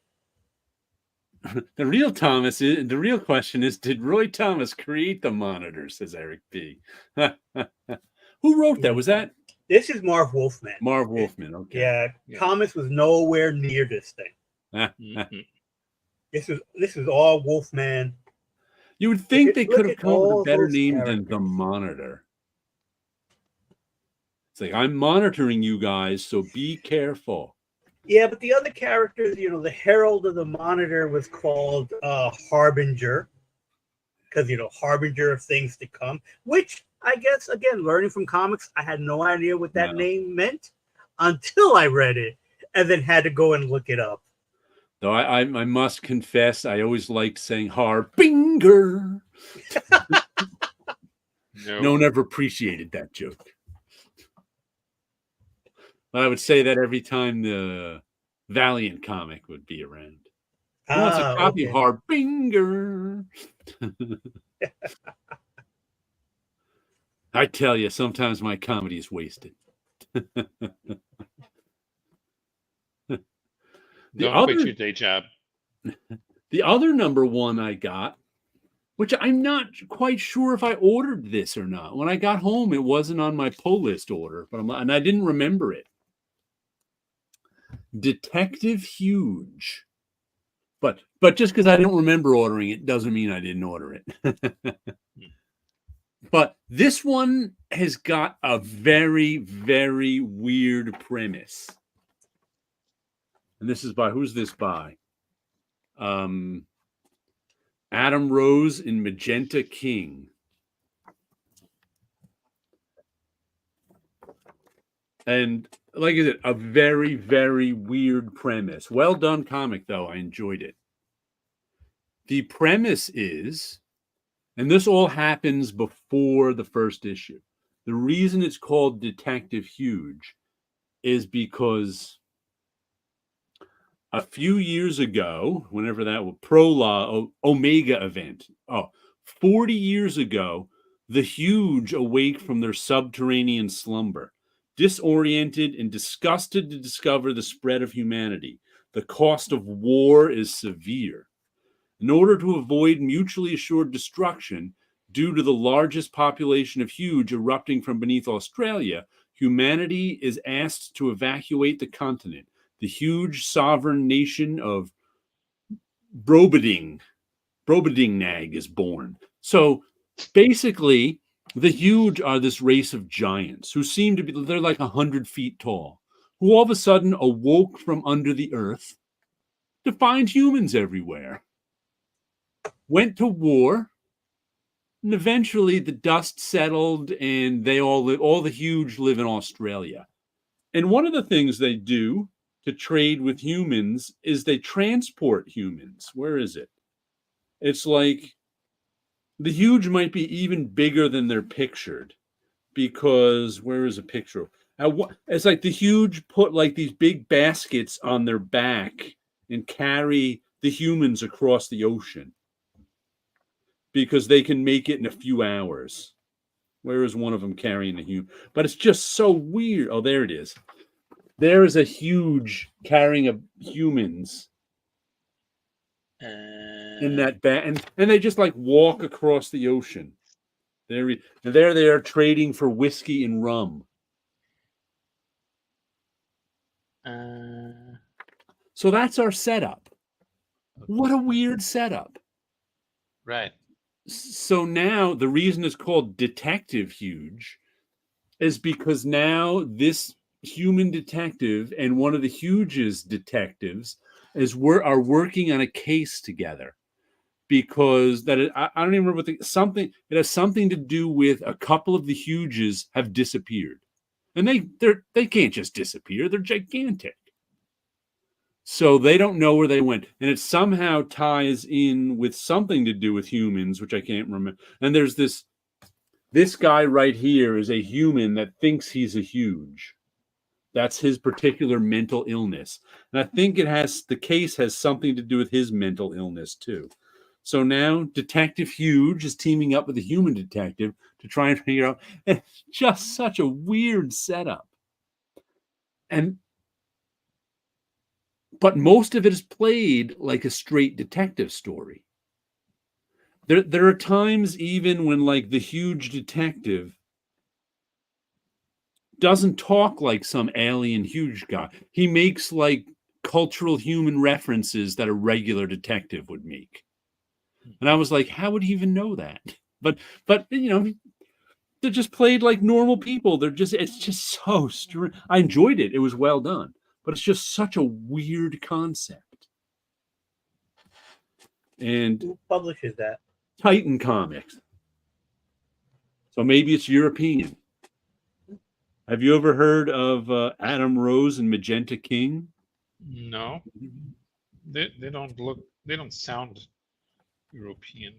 Yeah, they could be anyone here. Adam Rose. It's creator owned also.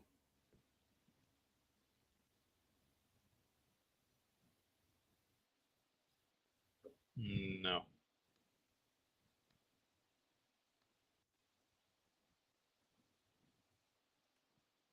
That doesn't look European. Even for a black and white comic. No, it doesn't look. It's color. It was color. It was just kind of black and white at the beginning. Here, let me show you the artwork again.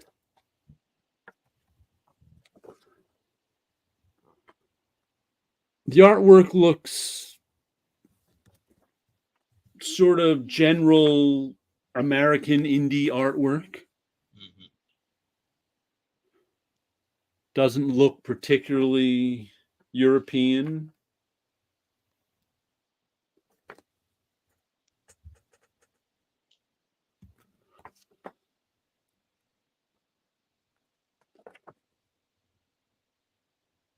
But I like it. What a weird concept. Which is interesting. It's wild. It's out there.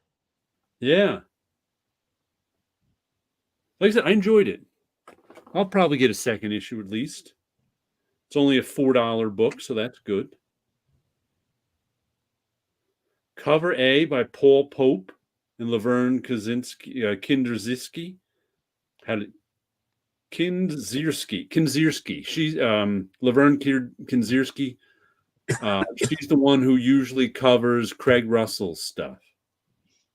Or at least I assume Laverne is a she. I don't really know because it's not spelled like Laverne and Shirley. It's spelled Lovern.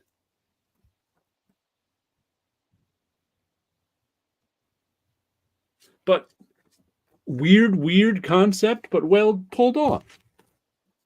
I like it when they pull off weird concepts like that.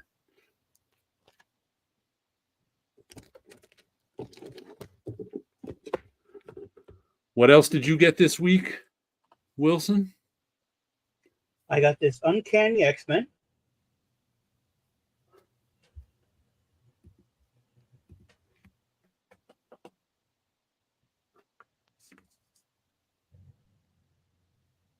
Oh, that's the one with the Scott Koblish cover, right? Issue number 1. Yes, I believe so. I was just looking for a credits page, and I could not a million figures. It's the Koblish one. Yeah, I could not find a. Oh, here we go. So, yes, it is the Scott Koblish one. It took me a while to find the credits page. I am digging the design of the credits page, and interesting enough, there is also in the back an announcement for a letters page. Oh, wow. And like clear design work has gone into this issue. Where is the other one? I did see another piece. It was like, all right, so there's also a letter page from not a letter page, an editorial from Tom Brevoort. And the design is just very easy to read. It's been a while since I've seen a Marvel comic that makes me go, hey, I may read that. And I don't think that's going to hurt my eyes. That there's some actual information in here. And this is the first book that I've come across that has the code on there. And it's like, all right, I'll see where that leads to. But I'm looking forward to it. No idea what's going on in this book, but is that the Gail Simone one? I believe so, because I did see Gail's name a few times in this book. She even has the end. That I got that one, and yes, Gail Simone. Gail Simone is the writer. David Marquez is the artist. It was hard to see if that was an M or a W. Matthew Wilson is the color artist, and VC's Clayton Cowles is the letterer. And variant cover artist is 1, 2, 3, 4, 5, 6, 7. I count at least 8 or 9 comic the colors. And I believe Tom Brevoort is now the editor of the X books. Oh, okay. So he was put in charge for the relaunch. What was that, Paolo? He was put in charge for the relaunch. This relaunch or the last one? And the artwork looks pretty good. This one. So solid artwork, and they have some of the characters that I enjoy. I do not know who this team is going to consist of because there's quite a few of them. And this also not credits, but it talks about the the Steve Ditko being put into the Disney creators event. I think the last books that we went through had it as well. I just find that so strange. That somebody who never worked for Disney because of corporate buyouts Disney gets to take credit for them. It's like, what? Yeah, now you can become a Disney, a Disney legend. So, maybe one day they'll introduce the bullpen into that. Maybe we'll become Disney legends through proxy. And then let's see, what else do I have here? And then those are the books that I picked off the shelf. What was waiting for me in my pull list is we have Thundercats issue number 7. Thunder, thunder, Thundercats. And this has Wally Kid and Wally Cat on the cover, and it starts with a story with them. Haven't read any of these because, as I say, buying comics and reading comics are two different hobbies. Well, the artwork looks interesting. So hopefully I haven't tried these, but I've been seeing a lot of ads that they have for their Johnny Quest and stuff. I just have zero interest in either of those. I have the nostalgia of, they were great cartoons, or they were cartoons when I was a kid. I almost feel like I should like those as comic books, but I don't pick them up. Yeah. That and there were $5 comics too. That made me affects it as well. And then the last book is Superman, part of that Absolute Power tie-in. And I think that's the event that's going through DC where everyone lost their powers, and now they're running around without powers. I think Superman had fallen out of the sky at the time, and I'm guessing he's wearing that black suit that he wore, the first time when he died. Right. That suit. First time when he died.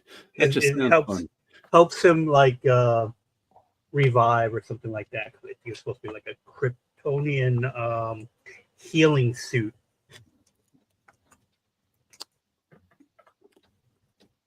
And that's my comic book haul, but I also picked up a magazine. As well. It's called the Non-Sports Update. So it's a magazine about non-sports cards, which are the Marvel cards, the DC cards, the things that are superhero stuff. And occasionally I'll pick them up. I mean, it's been years since I picked one of them up, but they were focusing on Wolverine cards, and these magazines usually give you a free card set, or at least promotional cards. So I figured I'll open it up to see what they have in it. And because I've done sketch cards and stuff like that, every now and then I like to see what they have available, what's the sets that are coming out. A little bit, because it's a checklist. So every now and then I like to see what the cards I worked on might be worth, and see if I'm pricing them correctly. And and again, it just talks about the upcoming card sets. So we'll see what cards they gave us. I got a magazine too. I forgot. Haven't read it yet, except for the editorial.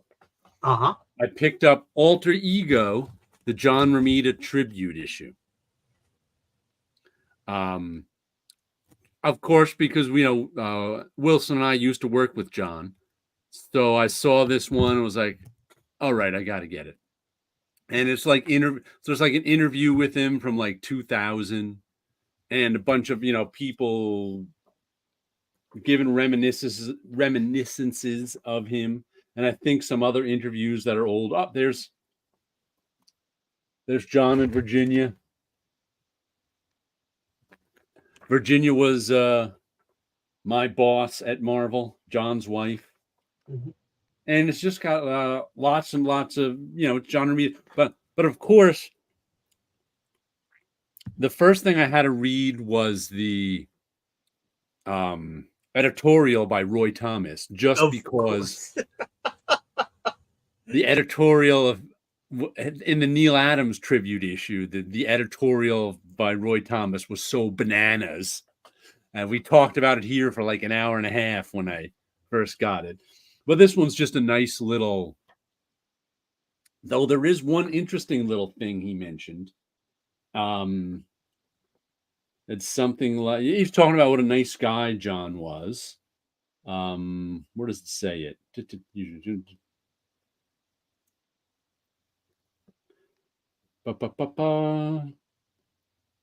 Okay.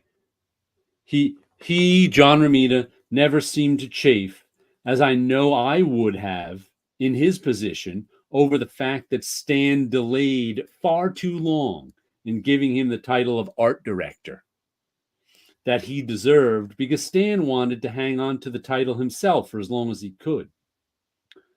Or at least stash the title in limbo so that for several years nobody was officially the art director of Marvel Comics. And I'd like to point out what I found out in that according to Kirby book, which has some of Stan Lee's testimony under oath from the case that Jack Kirby brought against them in 2010. I think the testimony was from. Stan Lee didn't want to give up the title because the title came with a paycheck.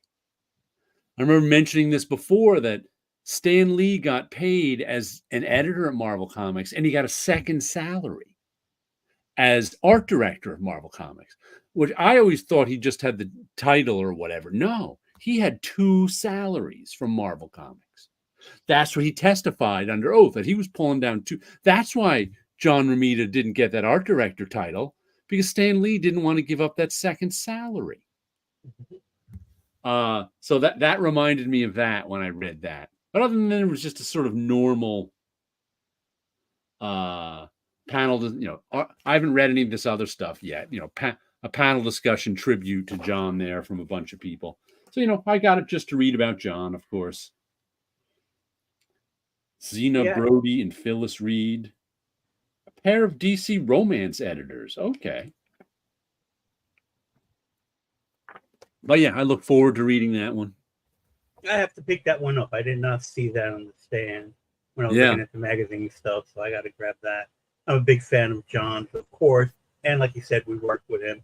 His office was literally down the hall from me, and every now and then I was able to, because his was right next to the copy machine, and every time I walked by, I would kind of see if he's in there drawing or working on something as I went by. Yep. I was like, I saw that on stands. I was like, I have to get this, even though it's an $11 magazine. I was like, got the Neil Adams one. Have to get the John Romita one. So this came with some free cards, the magazine that I was looking at. So we got an Adventure Time. So that's the series that I guess coming out soon. Adventure Time. Some Cryptozoic. We also have an Ultraman card. So it's like an Ultraman set is coming out. Show the back of it.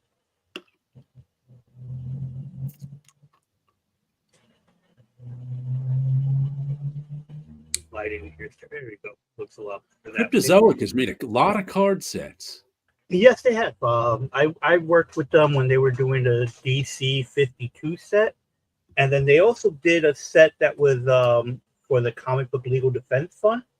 And that was kind of cool because that was using indie creators and indie characters. So I got to draw Spawn. I got to draw Usagi Ojimbo. I got to draw Sync Madman. Or at least if not Grendo. Not Madman. Grendo. And I think Savage Dragon was in that as well. And then the last card in it is the Transformers 40th anniversary card set that's being put out by Dynamite Entertainment. And funny enough, I'm working on this set myself. Bill Sienkiewicz. So I'm doing sketch cards in this set, and I'm doing some design works for them.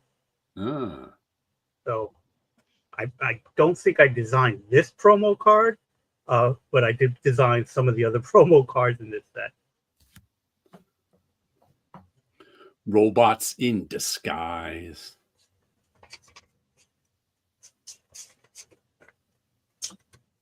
How much was this magazine? So this one was a $9.99 one. So not as expensive as yours, but also not as thick. Yeah, magazines are not cheap anymore. No, not at all. Goblin asks, is Roy Thomas married or have any children? He's just a bitter old man. He sounds like a happy old man. He did everything. He's looking back on his career, and I don't remember him having mentioned children, but he was married twice at least. Is he still married to Dan? I have no idea. Danny Thomas was a colorist, right? That was no. Dan Thomas co-wrote with Roy Avengers West Coast, for example. Wasn't she also a colorist? I think she was in the 70s. Yeah, Danette Kuto. Her last name, I think her maiden name was Kuto. Undead Quinn says GoBoss was still first. Yep, by a year. Breathing makes it last. But the Transformers used already existing Japanese designs. Didn't his wife also work in comedy? Yeah, I remember there was a Danny so did the Thomas, GoBots. I think he was married to. Danni. Well, I remember being a colorist in the 70s, but I don't. Yeah, I haven't thought about it in so long. I don't know. I never knew enough about Roy Thomas's life to know if he was married or not. They must have got along because he invented color.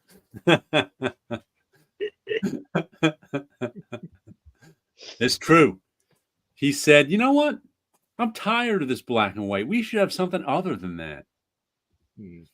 Wasn't there a DC character based on her, Danny Thomas? I don't know. On the All-Star Squadron, right?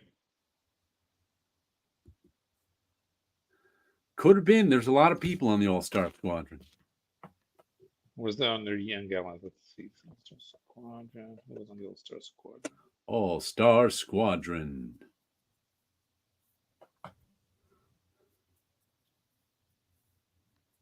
Let's see. Another comic I got this week. Plastic Death and Dolls #3. I think this is going 5 or 6. I can't remember which they usually do. But this is another one of, what are their names? Doug Wagner, story. Daniel Hilliard, art.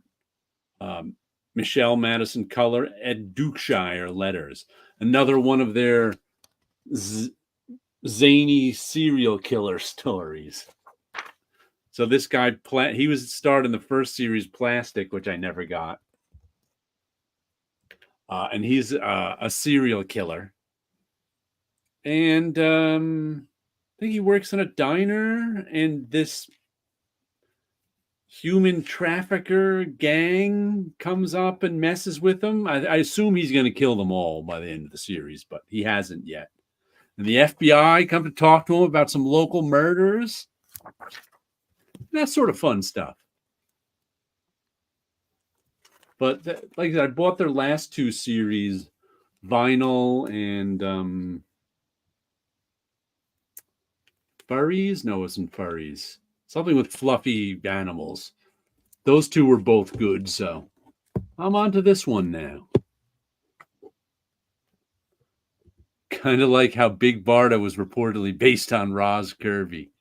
Firebrand from All-Star Squadron. Her name was Danette Riley. Ah. Paolo found it. Mm-hmm. I know my stuff.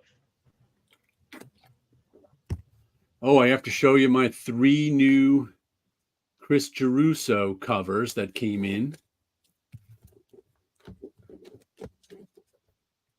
Where are they? 1, 2, 3. We have got, these are the ones I got on in 2012, he did a bunch of alternate covers for Image for all their books. And I got some of them, but not all of them. So I decided to go track down the ones I didn't have. So this is Morning Glories, number 23. which was a series that had a lot of good covers, but really wasn't that good. Walking Dead 103. I think I have that one. I remember that one came out. Yeah, an homage to the first issue of Walking Dead. And Cyber Force #1. Oh, I missed that one. That one I did not see.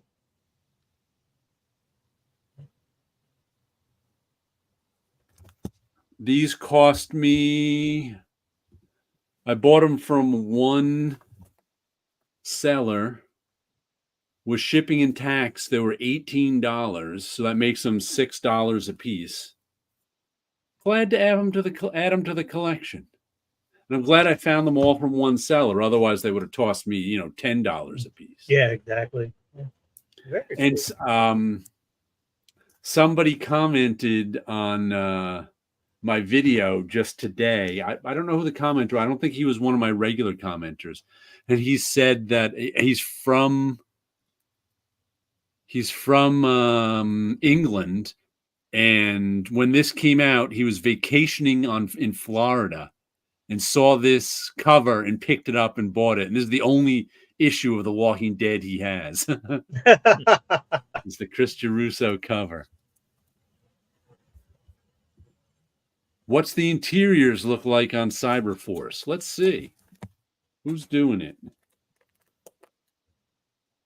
Since Chris just did the covers, the interiors are Khoi Pham, KHOIPHAM, and Sal Regla is the inker. Sonny Go is the colorist. Troy Pateri is the letterer. Quiet Fame. I haven't heard that name in quite a while. No. Well, this was 12 years ago now. Yeah. Which relaunch of Cyberforce was this? It may have been the second one. Was this? There was one that they kickstarted and then sent the first issue to comic shops for free. Is that this one? Yeah, this one's got no price on it. It might be that. But there's what the interiors look like. It looks pretty good. About what I'd expect Cyberforce to look like. Yeah, I don't see is there a price on this? Cover E, Chris G, retailer incentive. I think this was the one that went for free to comic shops because it was kickstarted. Oh, here it says next issue, Cyberforce #2. If you read this book as a free digital copy, you can get a free printed copy from your local comic book store with extra content by Cyberforce creator Mark Silvestri. Call the store first to make sure they're participating in this special promotion. I guess this is the special content from Mark Silvestri. Oh, okay. Oh, and here's all the people that kickstarted it. Yes, this was definitely the kickstarted one. Oh, the 4 pages of people who kickstarted it. So it must have been really successful. I do not know how long did this volume of Cyberforce go, I wonder. What volume is it? I don't know. Doesn't say volume, but it's the 2012 version. Yeah, there's been a few attempts. So I'm not exactly sure which one of the reboots that is.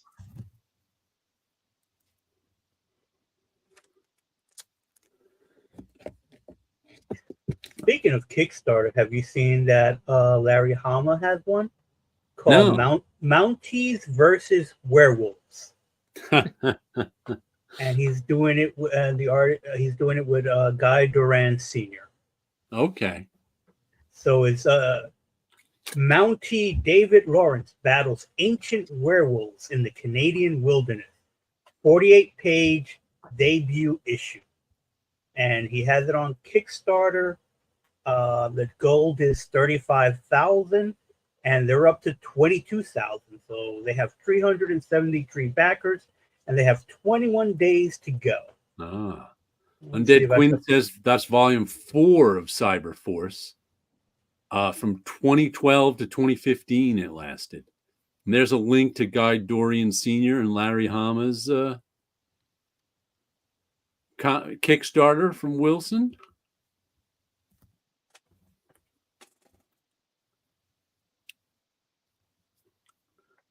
I'm trying to see if they have a digital issue, and it doesn't look like they do. That reminds me, I just got the my digital version of the Matt Wagner and Kelly Jones Dracula. I haven't looked at it yet, but the print version's out, and I only got the digital version, so I have to read that one.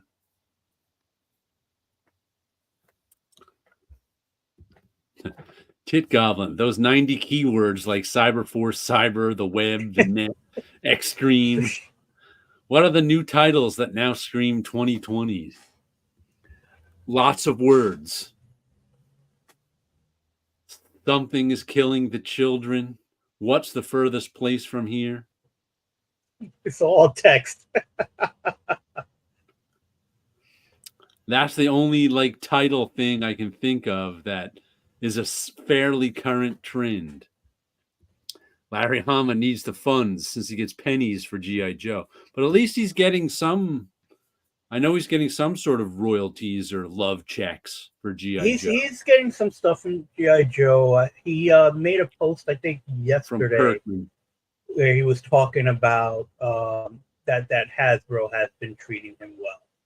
That he knew, he basically wrote like a little editorial that he knew what he was getting into for working for Marvel, and he knows what it is like for, because he was an editor too. So Right, right. there are no surprises in his jobs and what he's done. And so again, he's being treated, because they just had like a G.I. Joe big Kickstarter type thing, and he's getting something from that as well.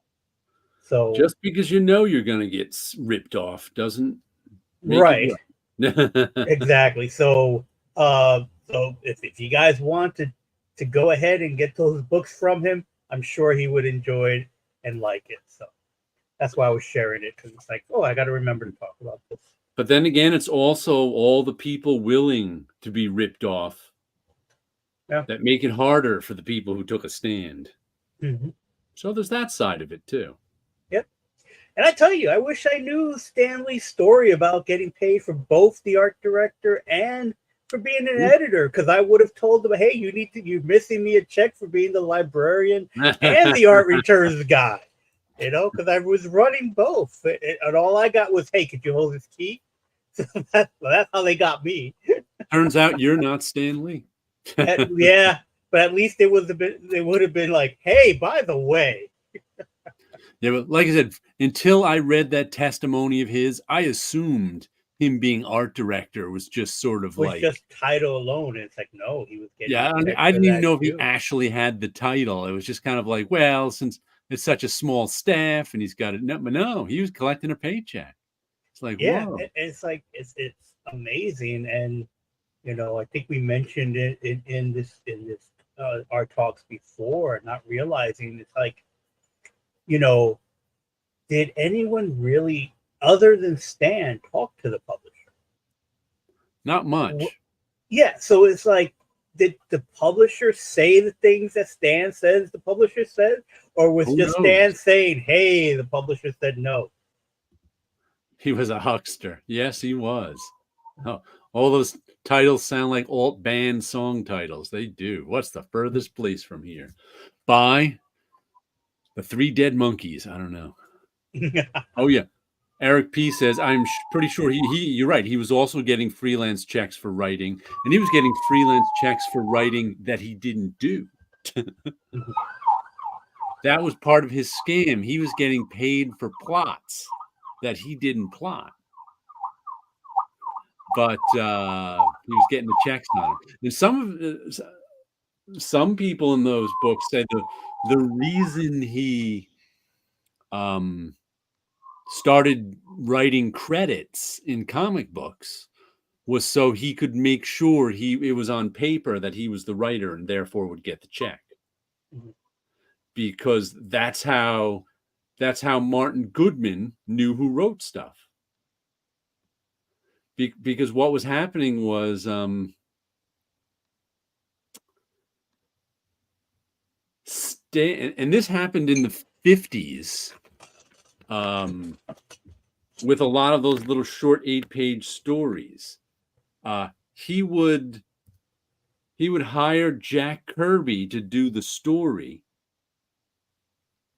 Jack Kirby would plot out the story, write the dialogue in the margins and stuff, and then Stan would give that to somebody to script, and Stan would take the plot money. So even though he was writing, Jack was actually doing the writing, doing the plotting, but wasn't getting paid for it. He was getting paid for the art. And since Stan would then give it to someone else and say, "Oh, I plotted it," he would get the plot money. But I think the gig was up on that. And that's why he started putting credits in, just to make sure he was listed as writer, because still the artist would be doing the plots, but since he was listed as writer, he would get all the writing money, and that was all good with Goodman. So that was part of it too. He was not only getting 2 staff checks, he was getting freelance checks and freelance checks for writing he didn't do. It's crazy. And for writing assignments he gave himself. For writing assignments he gave other people, he'd get checks for. Yeah, but right, his own writing assignments he got from himself. It's crazy.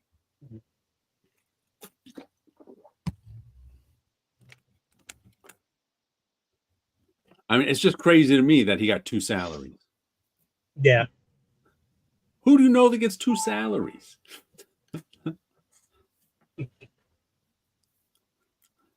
Usually they want you to do more work for the same salary, but, he was the only one there.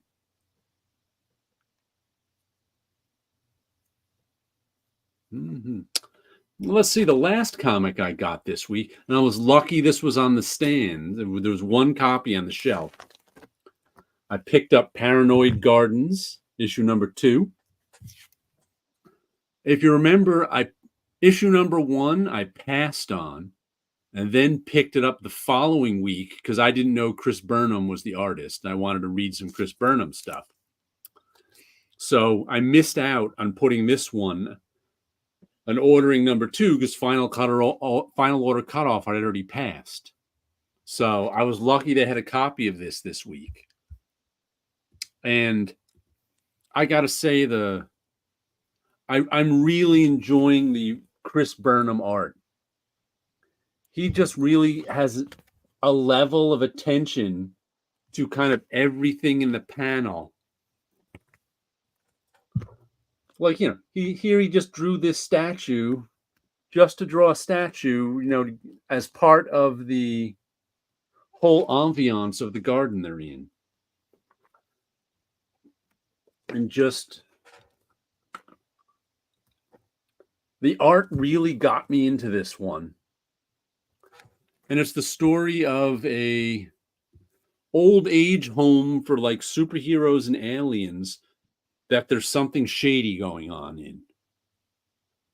And some of the staff are just like trying to figure out what's going on in this shady. I guess she's our lead character. She's one of the people who works there, and she's trying to figure out what shady stuff is going on. It's the one that's written by Gerard Way and Sean Simon, I guess. Whoever that is. Art by Chris West, and colors by Dave Stewart, letters by Nate Picos. And I'm just really, he's just the attention to detail. He's even given like the plants in the background. Usually I'm not much of a, ooh, look at the detail kind of person. But with this, I am. I think he's really doing a nice job. Just the way he drew that house, the Paranoid Gardens house in the background. It's just beautiful. So I got to say, really enjoyed this. It's going on my pull list this week. what I think final order cutoff is, but I don't know how often it's come. Sometimes these things come out every 5 or 6 weeks, so we'll have to see. That Peter Milligan, nope, it's just Gerard Way, yeah, is out there in plot. I haven't read that much of his stuff. I can't remember what of his I think I may have read a little bit of what's that Netflix show? What's the Gerard Way comic that got turned into a Netflix show? Do you remember? Just ended this season, Superheroes. Umbrella Company? That's Umbrella Academy. Yes. Academy. I may have read like a one shot of Umbrella Academy. I don't remember. No, it's not the Doom Patrol. It's Umbrella Academy. Which I watched. Yeah, there we go. Umbrella Academy. Thanks, Eric P. I think I watched the first season of that, and it was okay. And I started watching. Yeah, the new season just started. I think it's the last season too. I read this one, and I started watching the second season and then stopped because I figured the out first two. What was that? I watched the first 2 seasons of it because I never read the comic book. No, neither did I. But I enjoyed the what I watched. I have not watched the latest season that had just came out. That was his early comic. Yeah, it started a long time ago, the Umbrella Academy, I think. But the thing I didn't like about the Umbrella Academy that wore me down eventually, also Eric P says, I liked season 1 and then season 2, season 3 lost me. Season 2, only because, and this was true about season 1, what I've seen of season 4 has been good. Okay. It wasn't terrible or anything, but what would happen was in any given episode of the Umbrella Academy, it would start out strong, and then it would just kind of, I find, get kind of dull. Then at the end, it would get exciting again, and you'd get a cliffhanger. So you'd want to watch the next episode, and you'd watch the next episode, and they'd resolve whatever that cliffhanger is. And then it would get kind of dull again. And then at the end, it would get real exciting, and they'd end with a cliffhanger. I just kind of got bored of that pattern. I was like, you know what? I want some exciting stuff in the middle, too. And bland. Yeah, the middle was always bland.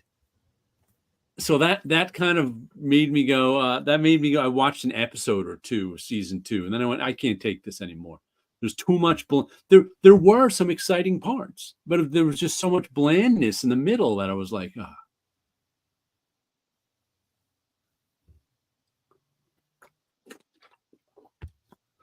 Blandness in the middle, the story of my life. So much blandness. In the middle. The beginning was exciting. Who knows, the end may be exciting, but this middle, Oh, and here's my who said this quote? What's this guy's name? I have Alfred Korzybski, Korzybski.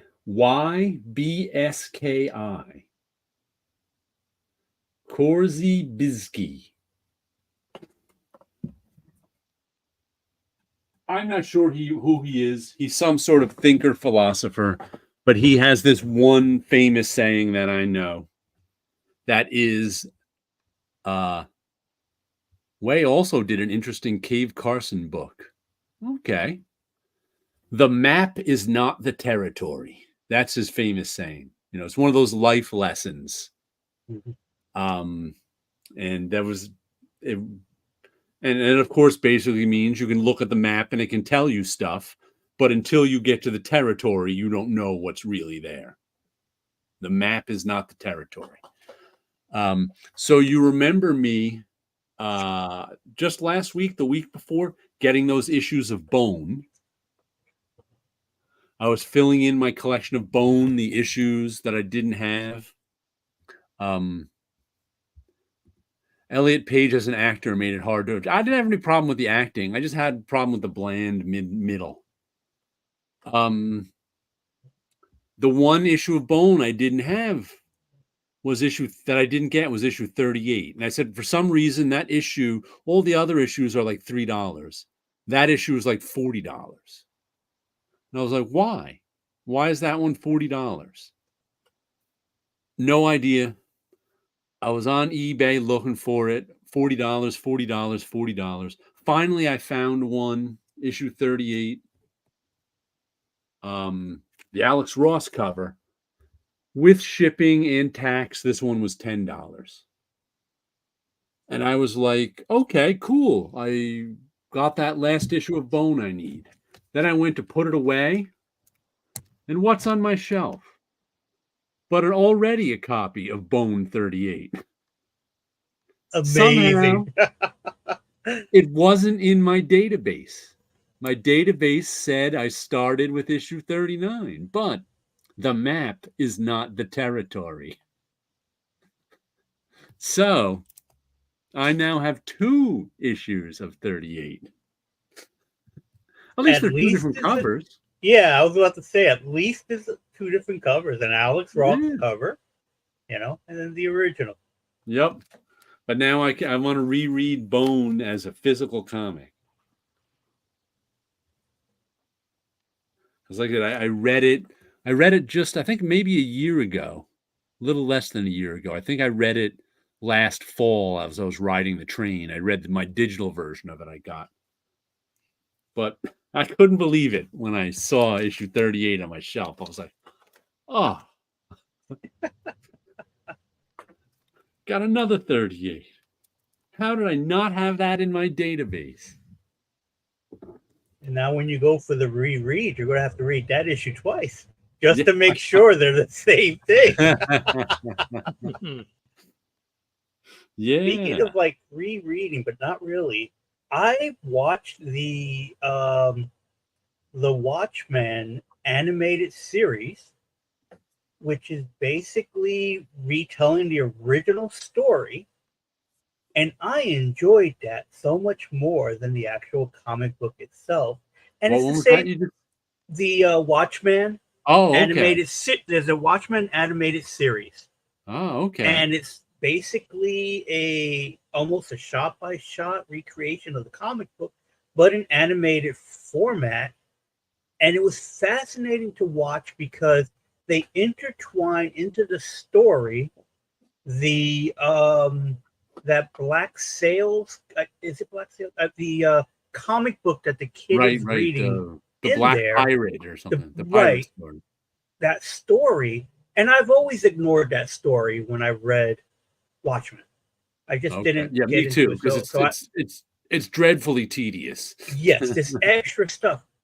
But because of the way they intertwined the Black Raider into the series, I found it fascinating. I found the whole thing fascinating to watch because they did the best they could to match what happens in the comic. Even the coloring of it has some shots that is like, oh, I remember that scene in the comic.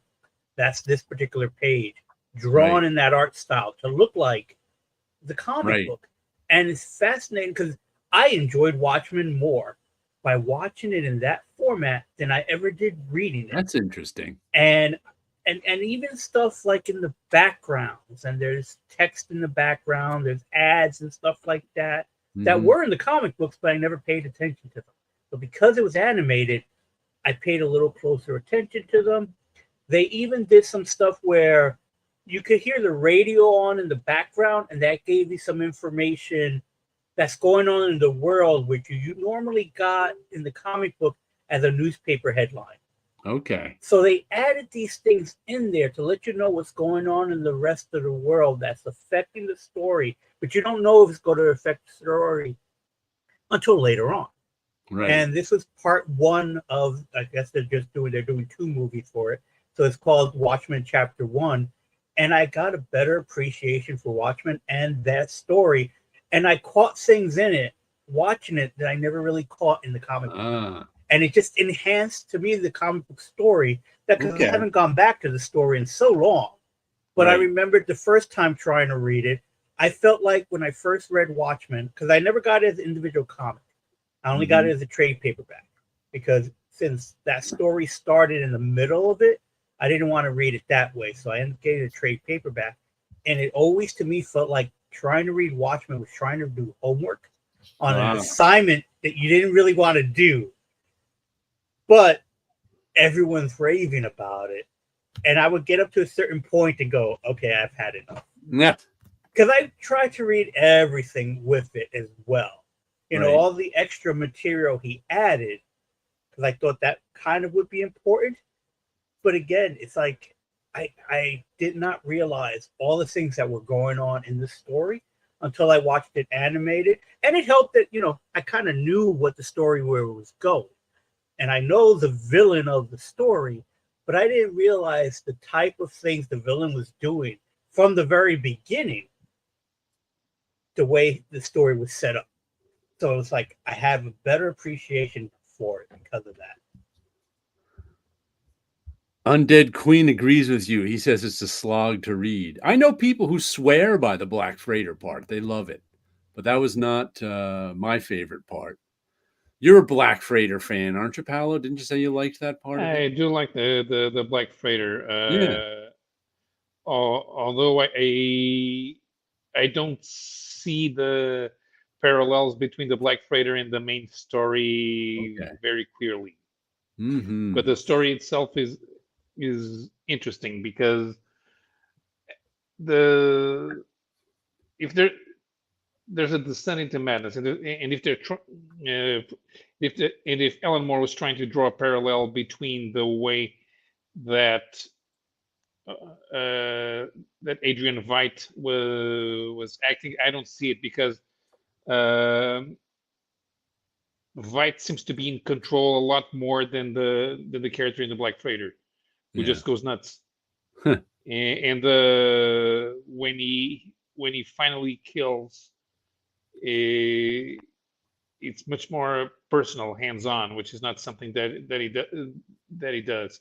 Even though we prepared everything meticulously to get rid of all the evidence, well, just like when he blows up the island and he with the scientists and the artists and then he kills his retainers in a stronghold in the Antarctica.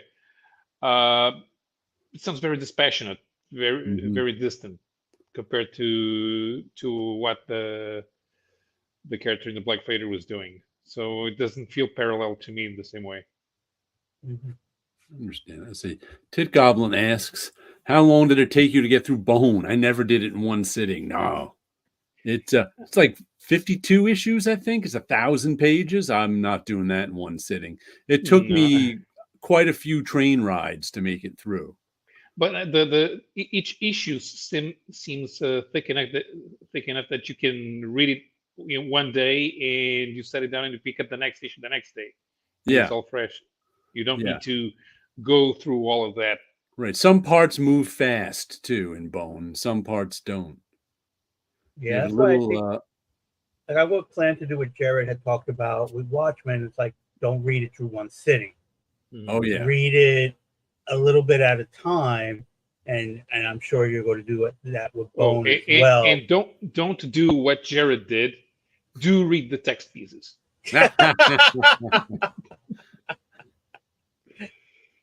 Were there text pieces in the original issues? There was, I think, material in the back of the book that was just all text. That kind of gave you, I think they gave you history of what led up to that point. If I remember, it's been so long since I grabbed the book. So I don't know if that was added later they had extra in the original issues. We got to talk about the Young Animal line that failed between Eric P. and Undead Quinn, who failed commercially, but maybe not artistically.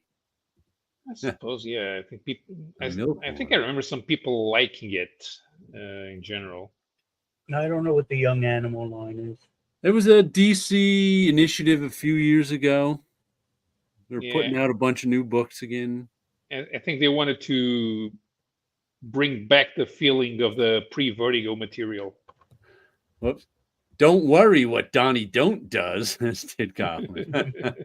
I'm Donnie Don't, who says don't read those. Has DC done a facsimile Watchmen run? Not a run. I think they did the Not a first run. issue, They though. did the first issue. Yeah. I believe they did. And I never read any of the extra materials that were like after Watchmen. Oh no, I never bothered with that stuff. But I know they reprinted the first issue as a, not necessarily a facsimile, but maybe a dollar book. It might have been a dollar book. Yeah. And I think it was also a free comic book day edition as well, of just the first issue. I think I know what I'm going to do next in Tim's channel, and maybe we can get Gore Vidal as well. Yeah. We're going to go over the text pieces. Ah. We'll call it Back to Watchmen. That sounds like a Tim channel thing. Definitely. Tim will be all over that. That sounds like a Tim channel. Howler Wouse talks about the Watchmen for 16 hours. Call the series Back to Watchmen. Oh, Young Animals was a Gerard Way imprint at DC. Okay. Specifically, oh yeah, I remember they made him the editor. That was it. They're like, he's our editor for this Young Animals line. I remember that now. Watchmen. Whenever I see people talking about the Stephen stories as young adults, I feel like that's a misnomer. It doesn't really make any sense to me, the concept of young adult. The stylistically, even when we're talking literature, the covers make it seem like it's kind of childish, but the stories are not. Don't try to make sense of marketing terms. Yeah, but because it's all catchphrases and buzzwords. Because I saw one of the movies of one of those series that more teen readers. I saw one of the movies based on one of those book series that the kids like. It wasn't bad. Yeah. I mean, it's not something very deep, but the drama, the relationships between the protagonists, who are basically teenagers. The setting's they're okay, but they're done well. The setting's pretty good. I see how people will get interesting in it. It's probably going to be one of those things that in 20 years' time they'll look back fondly and want to do an adult version and in the process make it look stupid. When you say, "Oh man, remember that thing from 20 years ago? Let's bring it back and make it intelligent." Don't. You'll ruin everything. But yeah, I see why kids like it. It's more like it's a bit pulpish in the way that it may cross some moral boundaries that you're used to as a kid, and they're not there. But it's not young adults. I mean, it has the punkish vibe that you expect as you try out new stuff. So calling it young adult makes it more childish than it needs to be. Eric P says, I expect that if the Crisis facsimile run sells well, I could see DC saying, what else can we do this with? And Watchmen seems like an obvious series. Yeah. You have so many things having their anniversary and a 40th anniversary for just about everything. It's the catchphrase at the moment. Because Transformers is out on the 40th anniversary. Secret Wars is on it. Crisis. Watchmen wasn't that far behind. So I'm sure there'll be the facsimile one. Yeah, and there will be one person still left at DC who will think, how else can I piss off Alan Moore? Oh, and Alan Moore's name I am sure they nowhere on that animated series. There's sure no one at DC gives Alan Moore a thought. No, and everybody else will ask, who's Alan Moore? They did that, I'd jump. I'd jump on that. I was just thinking that would I buy a Watchmen faction? I might, but I don't actually have a copy of Watchmen anymore. So, though I was just looking at I actually prefer for Vendetta to Watchmen. They both came out around the same time, so I read them around the same time. And I actually have my original copies of V, and I think I got a collected edition of V somewhere. And I was just looking at maybe getting the absolute edition of V for Vendetta, but yeah, the first 4 issues are the stories that was still came out in Warrior, right, inside Warrior, because they're mini chapters. Yep. The rest were the ones that were made at DC, so they feel longer. They're not written the same way. V for Vendetta. Did you kind of notice the David Lloyd in Warrior is different from David Lloyd at DC doing the art? I remember a lot of people complained it was in color too. All the Warrior purists, of which, believe it or not, there were some. Yeah, I'm sure some people complained about the fact Miracle Man. It's Marvel Man. Oh yeah. Although in this case they would be right. In this case they would be right. I was actually just coloring. I was actually just looking at the omnibus. I was looking online at the prices on the omnibus of Marvel's cross-gen book Sigil that they put out a few months ago. Just because I'm a cross-gen fan, that's one of the books I never got. But I was kind of like, I'm kind of interested in it, but I really don't want to spend that much money on it. So, but though the individual issues have actually gone up a little bit in price too. It used to be you could get, I forget how many issues it is, 40, somewhere around there. And you used to be able to get like the whole run for $30 or $40. Now it's more around $75. Online, this is on eBay. And I was like, this. First of all, I couldn't figure out why Marvel would put out a Sigil omnibus to begin with, but I think it's going to be one of those that not many people want, and the price may go down low on it at some point, but then it'll be out of print and the price will shoot up again. So I was like, let me see if I can get it at that low point. But I don't think it hit it yet because it's still, I think like the retail price on it is like $125, like every other omnibus, but you can get them for like 80 or 90. But I'm like, that's too, I don't really want it for 80 or 90. If it goes down to 40, maybe. But I just happen to be looking at that. But what can happen is it can go down to 40 for a minute, all be gone, and then all of a sudden be up at 175 because it's out of print. Yeah. And they'll never put that one back into print because I can't believe they did it to begin with. It's not like there's tons of cross-gen fans out there. Yeah, not anymore. No. Hot take. I think that Mark Grunwald's Squadron Supreme would be a great facsimile reissue for Marvel. Yeah. That's one of Tim's favorite, Howler Mouse. He'd probably like to see that too. It would, but I don't think they're going to do it. No, I don't think there's much love for that. I'm glad DC did a Shade the Changing Man collection. The 90s one or the Ditko one? Was that Ditko? Shade? Right. Ditko. Yeah, Shade is Ditko. Yeah. It's about time. Because I think I have that there's something called like the Ditko collection that DC put out 10 years ago that Shade is in. But I've never read who did the 90s Shade. Was that Peter Milligan writing that?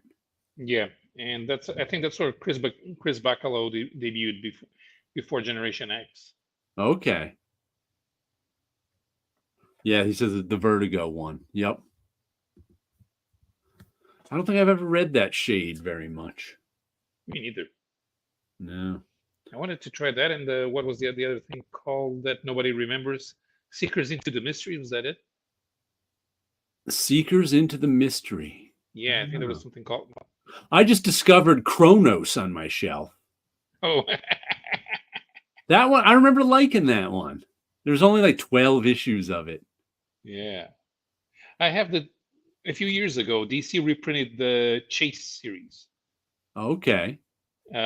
She was she investigated superheroes. She didn't like Right. I have a vague memory. I think I got some issues of that. Was like the late 80s or something that came out. No. Right? It's late 90s. Late 90s? I don't know what I'm thinking of then.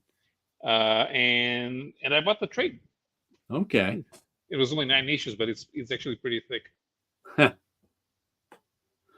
Well, we should sign off and let Paolo get to bed. It's about time we said good evening. We'll give you some balloons because we need that. Balloons. Oh, anybody have any last words for the week? I recall that title, Seekers, for some reason. Yeah. Vertigo House of Secrets Omnibus is 20 plus now. I'll have to look for that one. Is that a cricket? That's a cricket. I started hearing him. Where's he? I just got rid of the one cricket that was in here for a week, and now I just hear another one start. They're getting in. They do, but I actually just put weather stripping at the end of because what would happen was I got a garage door, and the crickets, there was a little crack under the garage door that the crickets would crawl under and hide out in. Then I'd open the garage door and crickets would run into the garage and then eventually make their way into the house. Put weather stripping under there, and now the crickets don't get in, but a couple still do. I mean, it used to be, I could catch 3 crickets a day in here. But now I've only had one in and now another. So the weather stripping is doing a pretty good job at keeping the crickets out. Was 75 in 2013. Lost words. All right. So everybody have a good week out there. And we will catch you next time. Bye. Take care, everybody. Oh, I'm not getting Have a any great weekend.